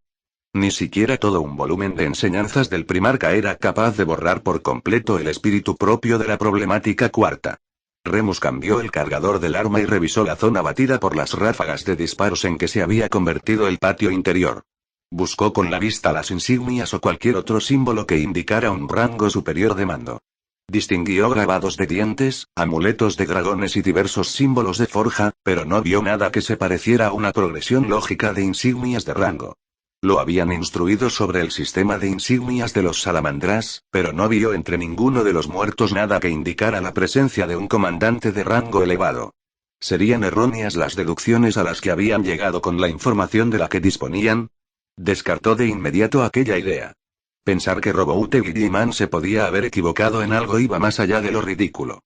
Sería algo herético, lo que, dado el combate en el que se hallaba inmerso, también se convertiría en una tremenda ironía. Volvió a concentrarse en el campo de batalla, ansioso por cumplir con éxito la misión. Ese momento, la 4 compañía poseía la hoja de servicio más brillante de todas las compañías de la Legión, y no estaba dispuesto a manchar ese historial con la vergüenza de una derrota. Los 2 Rhino de los salamandras aparecían como fuera de combate en su visor, y las instalaciones del centro de mando y control estaban destrozadas más allá de cualquier posible reparación. Sin embargo, el poderoso Land Raider, de costados como paredes rocosas, simplemente estaba fuera de servicio. Las armas no estaban operativas, y una de las unidades oruga había sufrido un impacto que la había debilitado. El vehículo no iba a ponerse en marcha en ningún momento, pero quien estuviera dentro estaba vivo casi con toda certeza. Como si quisiese confirmar aquello, el Land Raider giró sobre su propio eje. La única oruga en funcionamiento trituró la superficie de las losas hasta convertirlas en un polvillo fino debido al peso monstruoso del vehículo. La rampa frontal de asalto descendió y de su interior emergieron 3 figuras, unos titanes entre mortales, unos gigantes para los simples humanos. Exterminadores. Remus ya había visto armaduras de exterminador durante la batalla de Kalt. Eran unos petos de combate tan enormes que parecía imposible que nadie fuera capaz de llevar puesto uno. Tal era la novedad y la complejidad de aquel tipo de armaduras que solo unos pocos ultramarines de la 1 compañía habían recibido entrenamiento en su uso. Además, tan solo había armaduras suficientes para equipar a unos pocos centenares de guerreros de la 1 compañía, ya que las naves de carga del Mechanicum que los transportaban acababan de llegar a Macragge cuando también llegó la noticia de la matanza de Isba Nube. Cada exterminador era un coloso cubierto por grandes placas de armadura, y le sacaba una cabeza y los hombros a los ultramarines. Esas gruesas placas blindadas resistían las ráfagas de proyectiles de Volter como si fueran simples gotas de una llovizna. Remus ya había visto el efecto que había tenido aquel tipo de guerreros en los portadores de la palabra, pero enfrentarse a ellos era una nueva experiencia para él, una que no le gustaría en absoluto repetir. Uno de esos guerreros enemigos llevaba puesta una capa de cota de malla de color verde oliva sobre la hombrera izquierda, y llevaba acoplado al casco el cráneo de enormes colmillos de una bestia desconocida, lo que le confería un extraño aspecto alienígena, el de un guerrero bárbaro. En una mano empuñaba un gigantesco martillo de proporciones desmesuradas cuya cabeza estaba envuelta en un halo de energía. Con la otra mano sujetaba un escudo con la forma de la insignia honorífica, una cruz de brazos triangulares tan anchos que prácticamente conformaban un cuadrado que le otorgaba el derecho a llevar una armadura tan aterradoramente poderosa. Otros dos guerreros acompañaban a aquel oficial de aspecto tan brutal. Sin duda, el comandante de aquel destacamento de salamandras. Cada uno de ellos era un tanque de forma humanoide equipado con un puño de tamaño monstruoso y un arma que parecía dos bolters unidos mediante una soldadura. Abrieron fuego con los bolters y descargaron una lluvia de proyectiles que acribilló el patio de izquierda de derecha en una serie de ráfagas controladas. 3 ultramarines cayeron abatidos por los disparos de los 2 escoltas del comandante, que dispararon de forma coordinada. No se trató de un tiroteo indiscriminado, sino de una matanza metódica. Varios disparos pasaron muy cerca de Remus, pero este logró ponerse de nuevo a cubierto detrás del Rhino antes de que el grueso del fuego enemigo se centrara en él. El comandante enemigo no los atacó. En vez de eso, apuntó con el martillo hacia una de las paredes del patio, la más cercana al Land Raider. Un único golpe del martillo fue suficiente para abrir un agujero del tamaño de un ser humano. Los bloques de piedra y los puntales del soporte de acero quedaron destrozados por la mortífera arma. El comandante enemigo solo necesitaría como mucho otros 2 golpes como aquel para conseguir escapar de aquel ataque por sorpresa. Sería prácticamente imposible organizar una persecución efectiva por las calles de Idrisia. La armadura de Remus ya estaba captando el flujo de mensajes procedentes del comunicador del comandante enemigo, que había empezado a solicitar refuerzos. El objetivo no tardaría en escapar sin remedio. Que todas las fuerzas converjan y cierren la trampa, ordenó. El objetivo se encuentra a la fuga. Los guerreros ultramarines salieron corriendo de sus posiciones a cubierto y se movieron de forma escalonada para cubrirse unos a otros con sus disparos, pero mientras que cualquier otro enemigo se hubiera visto obligado a ponerse a cubierto ante semejante potencia de fuego, los exterminadores caminaron erguidos bajo unas andanadas que hubieran sido capaces de reducir escuadras enteras a carne picada. Remus vio cómo varias ráfagas enemigas impactaban en Barca. Su armadura se agujereó bajo los múltiples proyectiles de los bolters de gran tamaño. El sargento soltó una serie de obscenidades en la lengua propia de Talazar antes de caer desplomado en el suelo, donde se quedó inmóvil. Remus vio que el ataque se había detenido y que las bajas propias no dejaban de aumentar, por lo que supo que solo le quedaba una opción para ganar aquella batalla. Abrió el canal de comunicación con el sargento Archo. Archo, quiero fuego de supresión en el patio, ya. Capitán, os encontráis en la zona de fuego. Lo sé. Tú hazlo. Acribilla este sitio. No necesitó repetir la orden. Archo sabía muy bien cuál era su lugar en la cadena de mando, lo mismo que lo sabía Remus. El éxito de la misión era lo más importante. Las escrituras del primarca dejaban muy claro que las vidas de los combatientes del propio bando debían tener una importancia capital, sobre todo las de los guerreros de las legiones astartes, ya que sin duda escasearían en los años de guerra que se avecinaban. Pero el primarca también dejaba muy claro que las guerras solo se ganaban con la sangre de los guerreros que luchaban en ellas. A veces, el único modo de ganar era sacrificarlo todo para conseguir la victoria. Deprisa, Archo. Gritó cuando el comandante enemigo logró por fin derribar por completo la pared que se interponía entre él y su huida. El patio entró en una erupción de llamas y chorros de fuego cuando un misil tras otro se estrellaron contra su superficie. Las ráfagas de proyectiles de bolter pesado acribillaron arriba y abajo toda la zona interior abierta del edificio. Los disparos fueron brutalmente efectivos y mortíferamente indiscriminados. Un misil dio de lleno contra la hombrera del capitán de los salamandras, y la fuerza del impacto lo hizo girar en redondo para que otro le acertara en plena placa pectoral. La potencia combinada de ambas explosiones lo hizo caer de rodillas. Otro misil cruzó el aire en su dirección, pero el salamandra logró alzar el escudo para interceptar el proyectil. El misil rebotó y salió desviado hacia otro punto del patio, donde estalló en mitad de un puñado de ultramarines, que se encontraban agazapados detrás de la poca cobertura que quedaba. Una tormenta interminable de disparos acribilló el patio, y Remus perdió la noción de todo lo que lo rodeaba cuando se vio asaltado por la ensordecedora cacofonía de sonidos que le pasó rugiente por encima. Había perdido el control de la batalla, pero podría recuperarlo si sabía qué le había ocurrido al comandante de los salamandras. Avanzó a rastras para rodear al Rhino, y mantuvo el Volter apoyado en el antebrazo mientras pasaba por encima de los restos de la batalla. Los casquillos de los proyectiles, los cascotes y los cuerpos de los muertos. El comunicador no dejaba de chasquear y retumbar en su oído. Eran las escuadras cercanas pidiendo informes de la situación, mensajes interceptados a las unidades enemigas que se dirigían hacia el edificio y las advertencias que los pilotos de las Thunderhawk se lanzaban unos a otros. Remus hizo caso omiso de todo aquello y se concentró en avanzar con rapidez para cumplir el objetivo de la misión. Alcanzó el otro extremo del Rhino y se irguió hasta ponerse de rodillas. No tenía posibilidad alguna de sopesar la situación o de consultar la obra del primarca, así que simplemente dobló la esquina que formaba la parte delantera de la oruga del vehículo. El comandante enemigo había conseguido ponerse en pie de nuevo, aunque el visor de Remus mostraba numerosos puntos debilitados en la armadura de exterminador del salamandra. El comandante enemigo quizá sintió su presencia, porque se volvió hacia él. Remus le sostuvo la mirada, de lente óptica a lente óptica.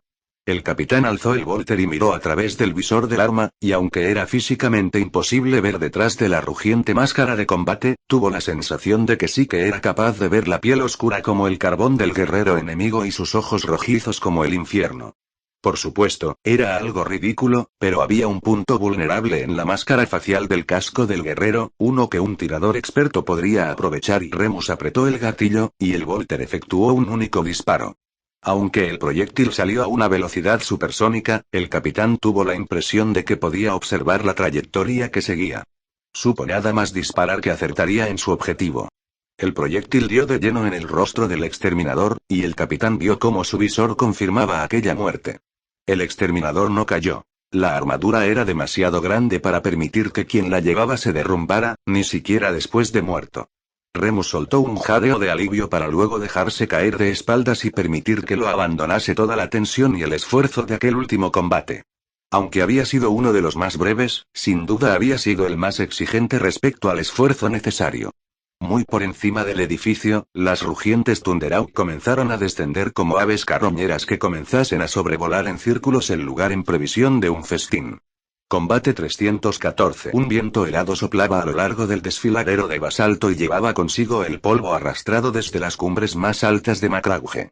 Remus notó el olor a savia de pino de las tierras elevadas de un verde perenne y los matices frescos y cristalinos de los pequeños lagos de las montañas. Se agachó para agazaparse detrás de un pequeño montículo de piedras erigido para marcar el sitio.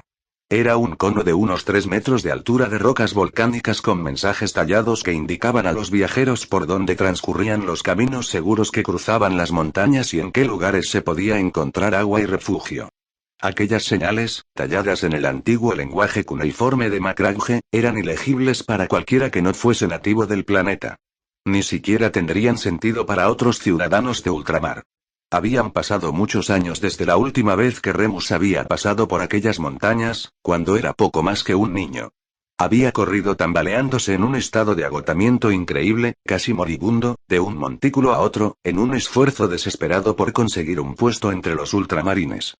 De todos los chicos que habían iniciado aquella última carrera, él había sido el único en sobrevivir. Los demás habían muerto uno por uno debido al agotamiento por el calor, a la deshidratación, despeñados desde los riscos más altos o devorados por las feroces panteras de montaña que vivían en las cuevas y acechaban en los picos más altos. Remus atravesó bamboleante la entrada de las puertas de bronce de la fortaleza de Hera, donde lo recibió el capitán Pendarrón, el heroico guerrero que había luchado junto a Roboute Guilliman en las tierras salvajes de Illirium antes de la traición que Gallam cometió contra el rey Conor. El capitán lo había ayudado a erguirse, le había quitado un poco el polvo y lo había enviado a los apotecarios con un breve gesto de aprobación. Al pensar en ello, su flujo sanguíneo se inundó con una oleada de endorfinas, pero fue un placer muy corto. Aquello había ocurrido en otra vida, y casi 200 años separaban a aquel muchacho de las tartes en que se había convertido Remus. El muchacho todavía tuvo que soportar decenios de formación, y aunque fueron unos años de presión muy intensa, de tribulaciones, también lo fueron de una gran alegría. Demostrar que merecía un lugar en las filas de los ultramarines había sido el mayor honor que había tenido, y todavía recordaba la mirada de orgullo de su madre cuando lo vio desfilar por las calles de Macragge equipado con la armadura de color azul brillante. Jamás volvió a ver a su madre, pero su pérdida no lo afectó tanto como él suponía que debería afectarle. Le habían reestructurado la mente de un millar de formas distintas, y aunque no le habían eliminado la capacidad de sentir tristeza u otras emociones, era necesario un estímulo muy poderoso para provocar la aparición de emociones relacionadas con su antigua vida como mortal. Un chasquido del comunicador sacó a Remus de su ensoñación, y apartó de su cabeza los pensamientos sobre aquellos tiempos dorados y se concentró en el momento presente. Aquella campaña había sido la más dura de todas, ya que los hijos de Horus los habían superado en estrategia y los habían vencido en cada ocasión. En el espacio, la flota del Señor de la Guerra se había abierto paso a través de las líneas defensivas, y varias fuerzas de flanqueo, formadas por sigilosas naves de emboscada, habían aparecido de la nada para provocar una enorme confusión dentro de las precisas líneas de combate de los ultramarines. Había caído un planeta tras otro. Tarentus, Masalí y Quintan ya se habían perdido por completo. La caída de aquel último mundo había supuesto un duro golpe para Remus después de todo lo que la 4 compañía había sufrido en su lucha contra los salamandras. La siguiente en caer había sido Prandium.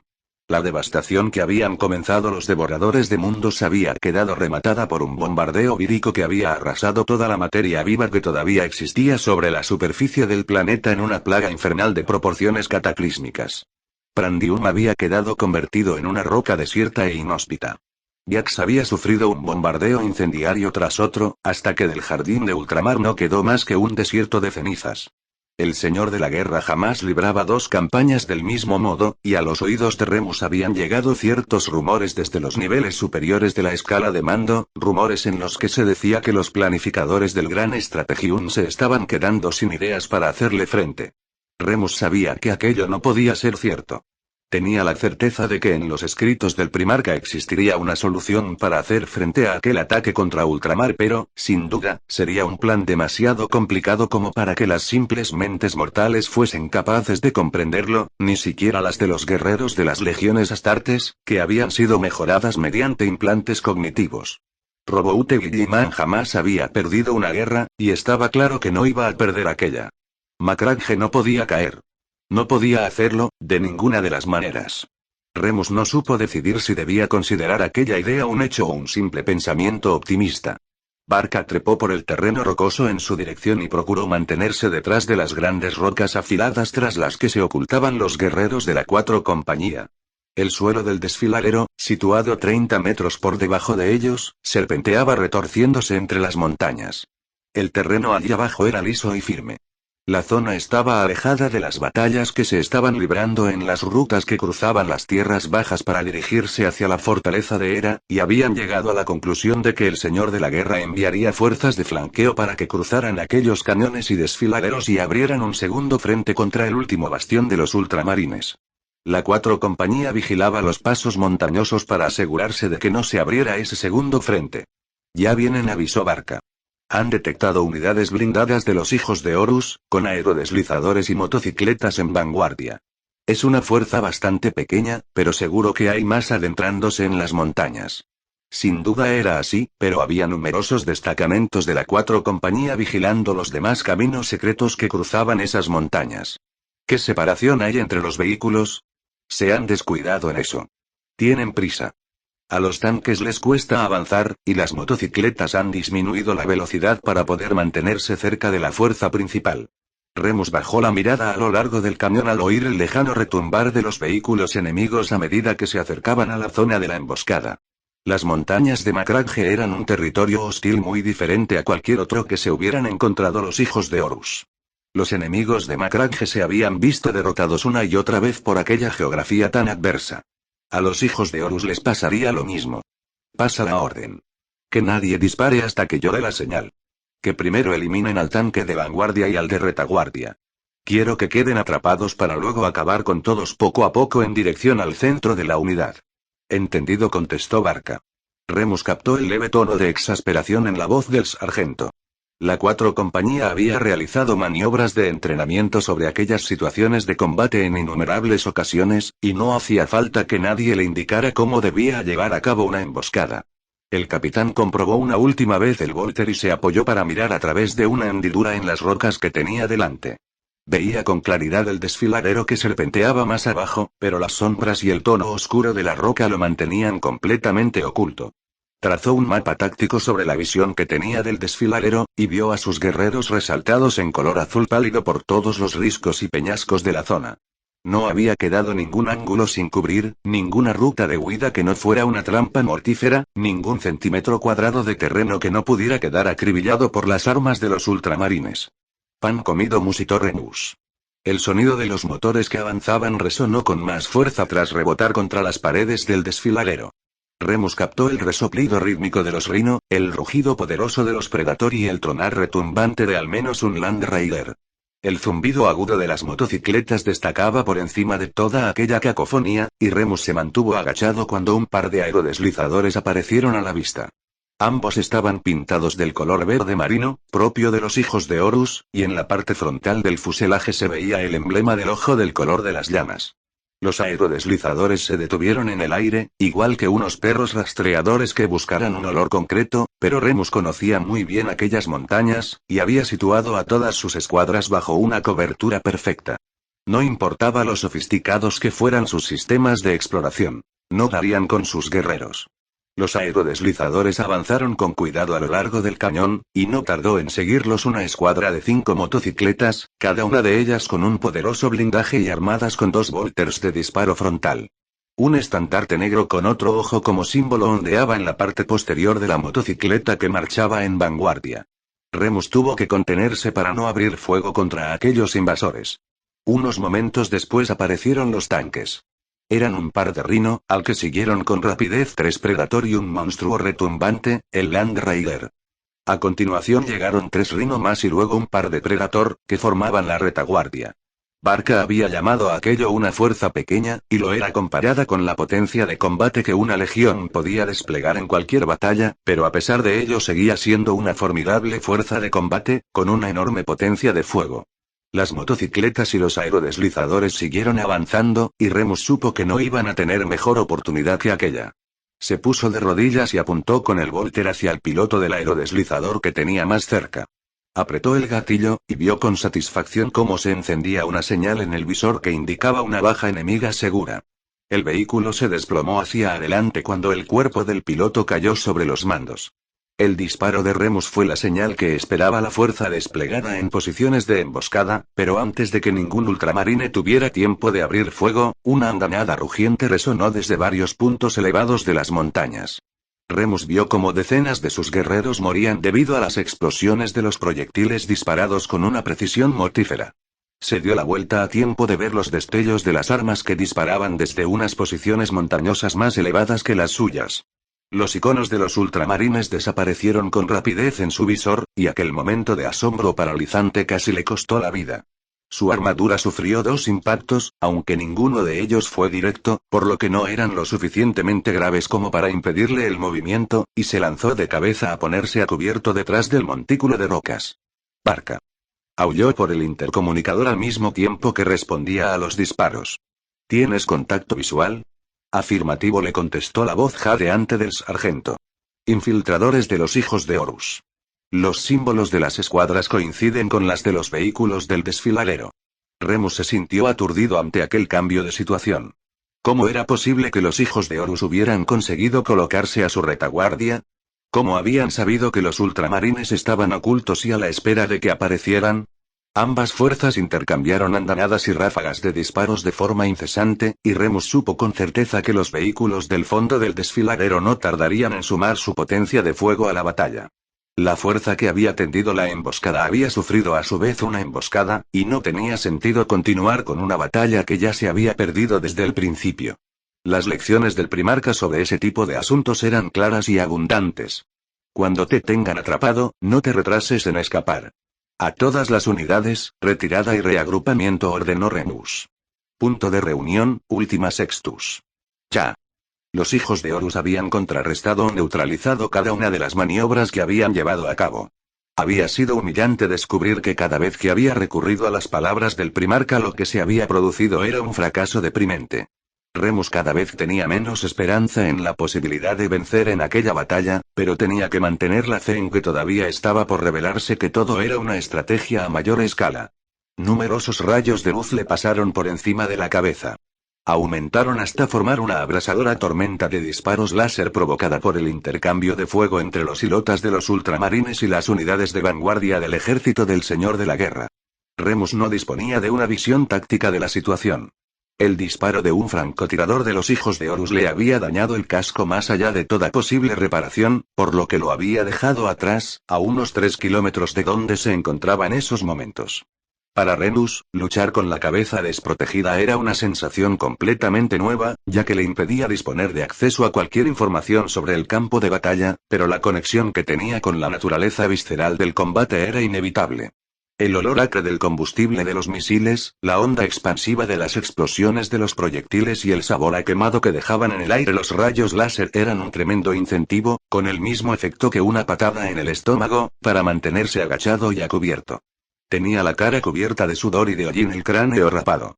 El aire por encima de él era un torbellino de trazos de colores dejados por las estelas de los proyectiles y las tremendas explosiones. Los sonidos que asaltaban sus oídos no se parecían en nada a cualquier otra sensación que hubiera experimentado jamás. No estaba acostumbrado a oír sin el casco el tableteo de las armas de pequeño calibre ni el estampido más grave y profundo de los cañones que abrían fuego cerca de allí.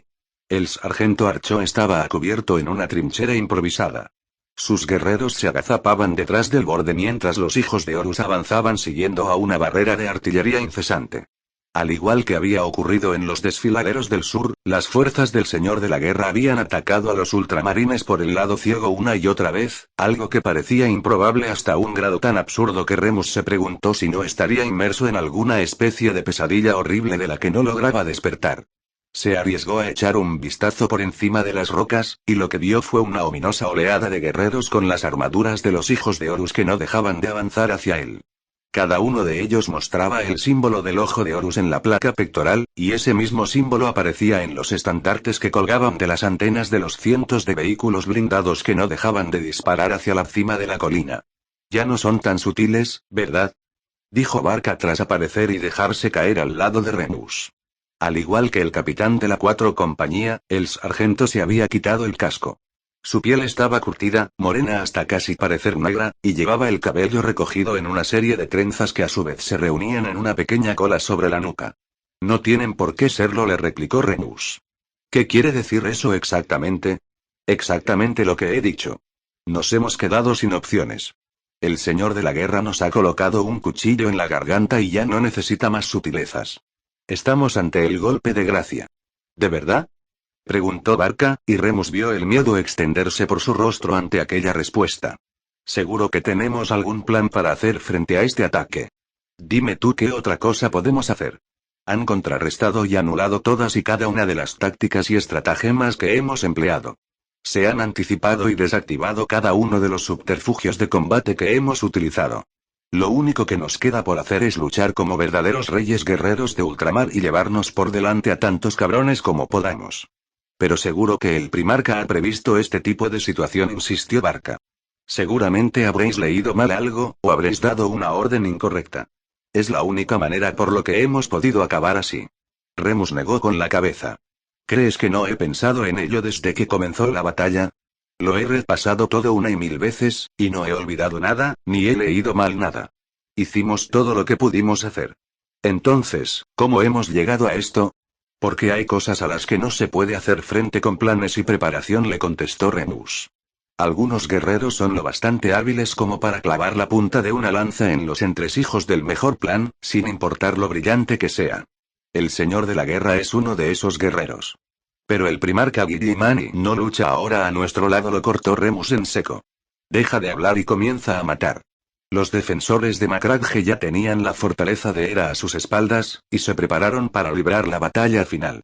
Ceder la tierra de sus antepasados sin luchar no era propio de los ultramarines, pero ya casi había llegado el momento en que tendrían que enfrentarse al Señor de la Guerra desde detrás de los parapetos de mármol y las torres de oro y plata.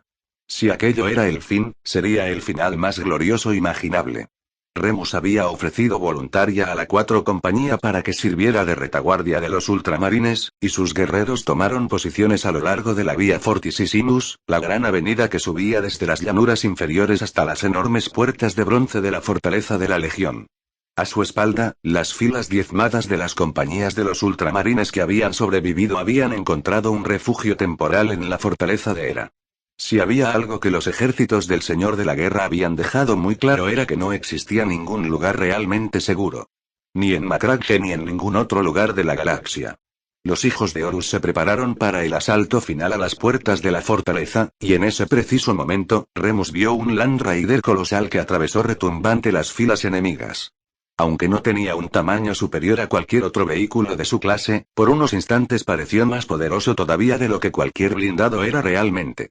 Unos vítores belicosos saludaron la llegada del Land Raider, y cuando su rampa de asalto frontal descendió hasta posarse en el suelo de roca volcánica de las montañas, Remus comprendió el motivo por el que su llegada había provocado semejante oración. El guerrero que salió del interior iluminado por luces rojas era de tal magnitud que empequeñecía a todos los que lo rodeaban. Su armadura era del negro más profundo, y estaba decorada con cadenas de oro y una capa de pellejo curtido de murciélago zorro con reborde de piel. El casco que ocultaba el rostro del guerrero era de una simetría tan perfecta que Remus se emocionó. Aunque sabía qué cara se encontraba tras el visor, temió que se quitara el casco. Remus notó que se quedaba sin respiración. El señor de la guerra. Horus Lupercali. El hijo más brillante del emperador, un hijo que merecía ser un bastardo, había acudido para contemplar la humillación final de los ultramarines. Los hijos de Horus lo vitorearon, y sus aullidos resonaron en las montañas como el eco de los gritos de batalla de una antigua tribu bárbara. Aquellos bramidos eran plegarias a dioses sanguinarios y olvidados, y todos y cada uno de los guerreros de la 4 compañía sintieron el temblor de gusano del miedo que se abría camino hacia sus corazones al ver aquel avatar de sangre y de muerte. ¿Qué podía enfrentarse a semejante enemigo y seguir existiendo? ¿Qué ejército sería capaz de resistir al genio táctico del intelecto de aquel guerrero? Es posible que no seamos capaces de derrotarlo, pero todo el mundo recordará que le hicimos frente y resistimos. Quizá eso será suficiente y, pensó Remus. Guerreros de ultramar. Rugió Remus. Recordad dónde estáis y en nombre de quién lucháis. Todos y cada uno de vosotros sois héroes de los ultramarines, guerreros sin igual, y luchadores cuyo corazón jamás desfallece. Remus sintió que su ánimo y su cólera crecían con cada palabra que pronunciaba. Su voz resonó con fuerza por encima de las montañas, hasta los guerreros ultramarines que se retiraban hacia la fortaleza y los guerreros de Horus, que se estaban agrupando para el ataque. Solo con la muerte se acaba nuestro deber hacia el sueño del emperador, y solo con nuestra muerte morirá ese sueño. No pienso permitir que ese sueño muera. ¿Y vosotros? La 4 compañía respondió como un solo hombre. Jamás. El grito resonó en las laderas de las montañas de un modo extraño, como si algunos de los guerreros de los hijos de Horus se hubieran unido a esa negativa. El poderoso guerrero que se encontraba en el centro de las filas enemigas alzó un puño. La luz del sol se reflejó en el reborde dorado del guantelete un momento antes de que 4 garras relucientes surgieran en su dorso. El guantelete bajó como un rayo, y los hijos de Horus se lanzaron a la carga. Hacía tiempo que Remus había agotado los cargadores de munición, por lo que desenvainó la espada. Cada mandoble que propinó lo hizo con la desesperación del fervor, y cada parada la realizó con el deseo desesperado de mantenerse con vida para conseguir matar al mayor número posible de invasores. Cualquier parecido a un plan de batalla desapareció por completo en el mismo instante en que ambas fuerzas chocaron. Los guerreros de brillante armadura azul se trabaron en un combate de movimiento incesante, en una tormenta de hojas afiladas, con los traidores de armadura del color de un océano lejano. Remus se preguntó mientras luchaba cómo recordaría la historia aquella guerra. ¿Serían ellos mismos quienes acabarían tachados de traidores? La historia la escribían los vencedores, así que nadie podía saber todavía cómo quedarían reflejados los ultramarines en ella. ¿Serían los salvadores de un ideal glorioso que murieron en las montañas de Macragge, o unos traidores y nobles cuya arrogancia solo fue comparable a la escala de su fracaso? Lucharon en un círculo cada vez menor de guerreros, y a cada momento que pasaba, más y más ultramarines morían a medida que el enemigo los superaba por completo. Al igual que un nudo corredizo que se fuese apretando poco a poco alrededor de la garganta de un condenado a muerte, la vida de la desafiante 4 compañía se fue apagando poco a poco, hasta que solo Remus quedó en pie. Se había entregado por completo, pero no había sido suficiente. La fuerza que lo había mantenido con vida a lo largo del enfrentamiento se desvaneció. Le habían propinado tantos golpes y mandobles que era increíble que todavía estuviese en pie. Se desplomó de rodillas, destrozado por la decepción y carente ya de esperanza ante aquella derrota. Inclinó la cabeza hacia el suelo al pensar en la escala de su fracaso. Remus alzó la mirada cuando una sombra enorme lo cubrió.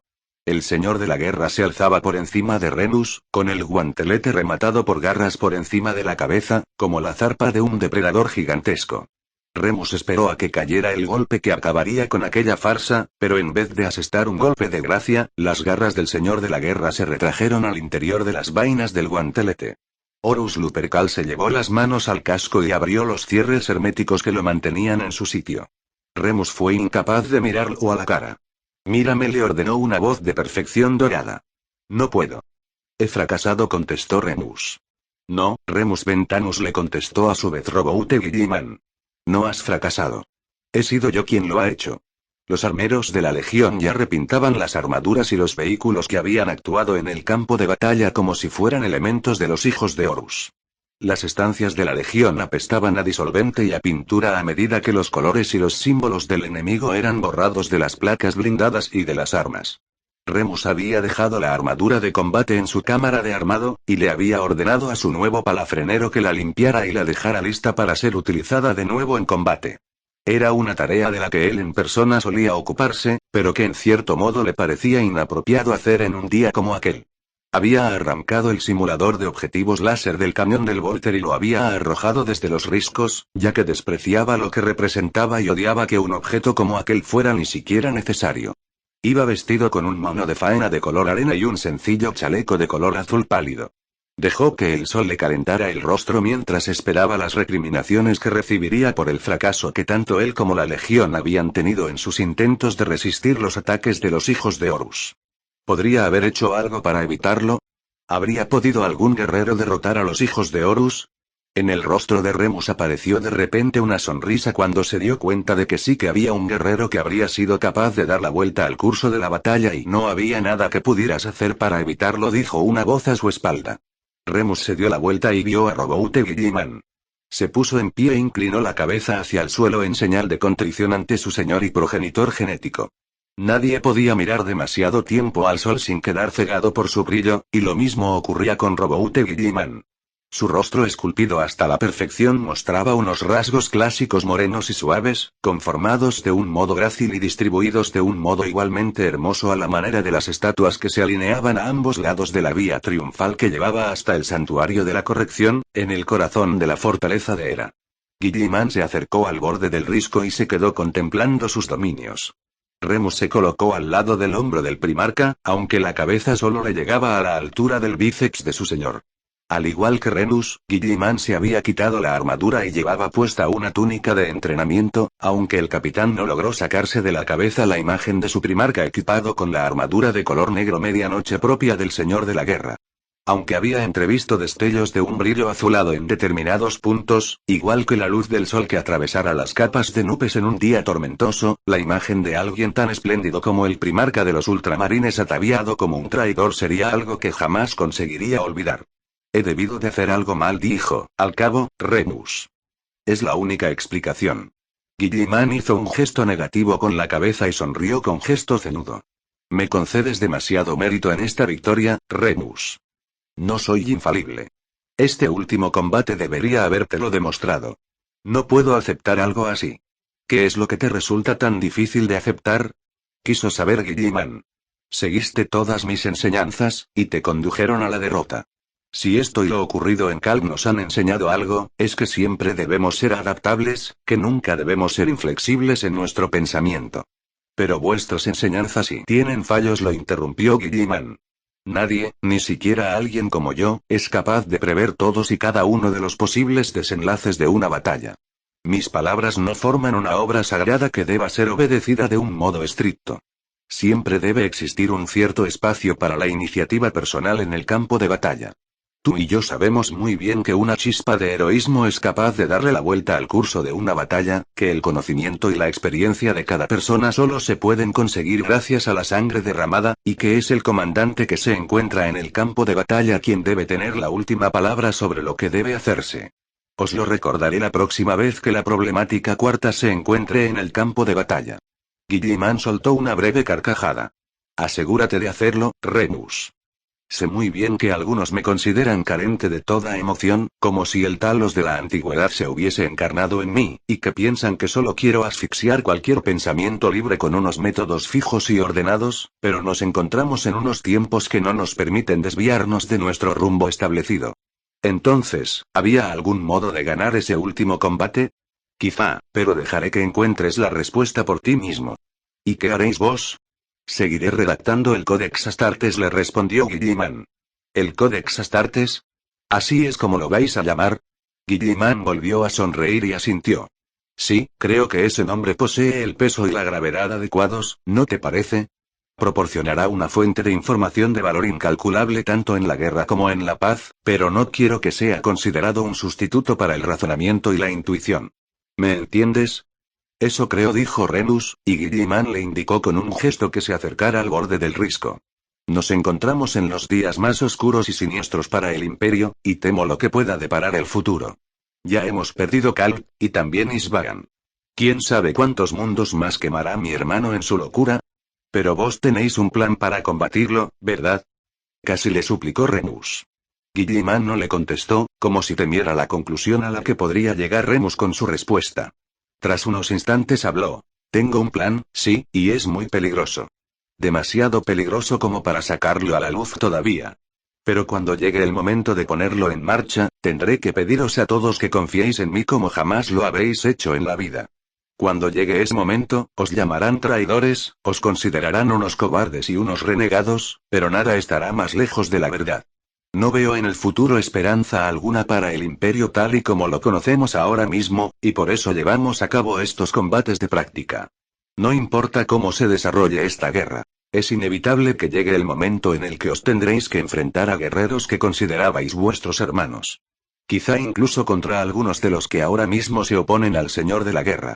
No voy a fingir que comprendo lo que eso significa, pero podéis contar con que cumpliremos todo lo que nos ordenéis, le prometió Remus. Sé que puedo hacerlo, asintió Guilliman.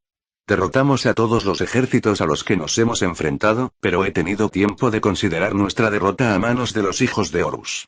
No has tardado mucho. Aprendo con rapidez. Cierto. ¿A qué conclusiones has llegado? Quiso saber Guilliman. Que no fue un combate justo ni igualado. ¿Y por qué fue así? Porque no luchasteis a nuestro lado, le contestó Remus. ¿Y crees que eso hubiera supuesto una diferencia? Sé muy bien que habría marcado una diferencia, insistió Remus mirando fijamente el rostro perfecto de Guilliman. Y vos también lo sabéis. El primarca se encogió de hombros en un gesto de modestia, pero Remus se dio cuenta de que estaba de acuerdo con él. Roboute Guilliman alzó la mirada hacia el cielo, como si intentara discernir alguna verdad lejana o el resultado de una batalla que ni siquiera se había librado todavía.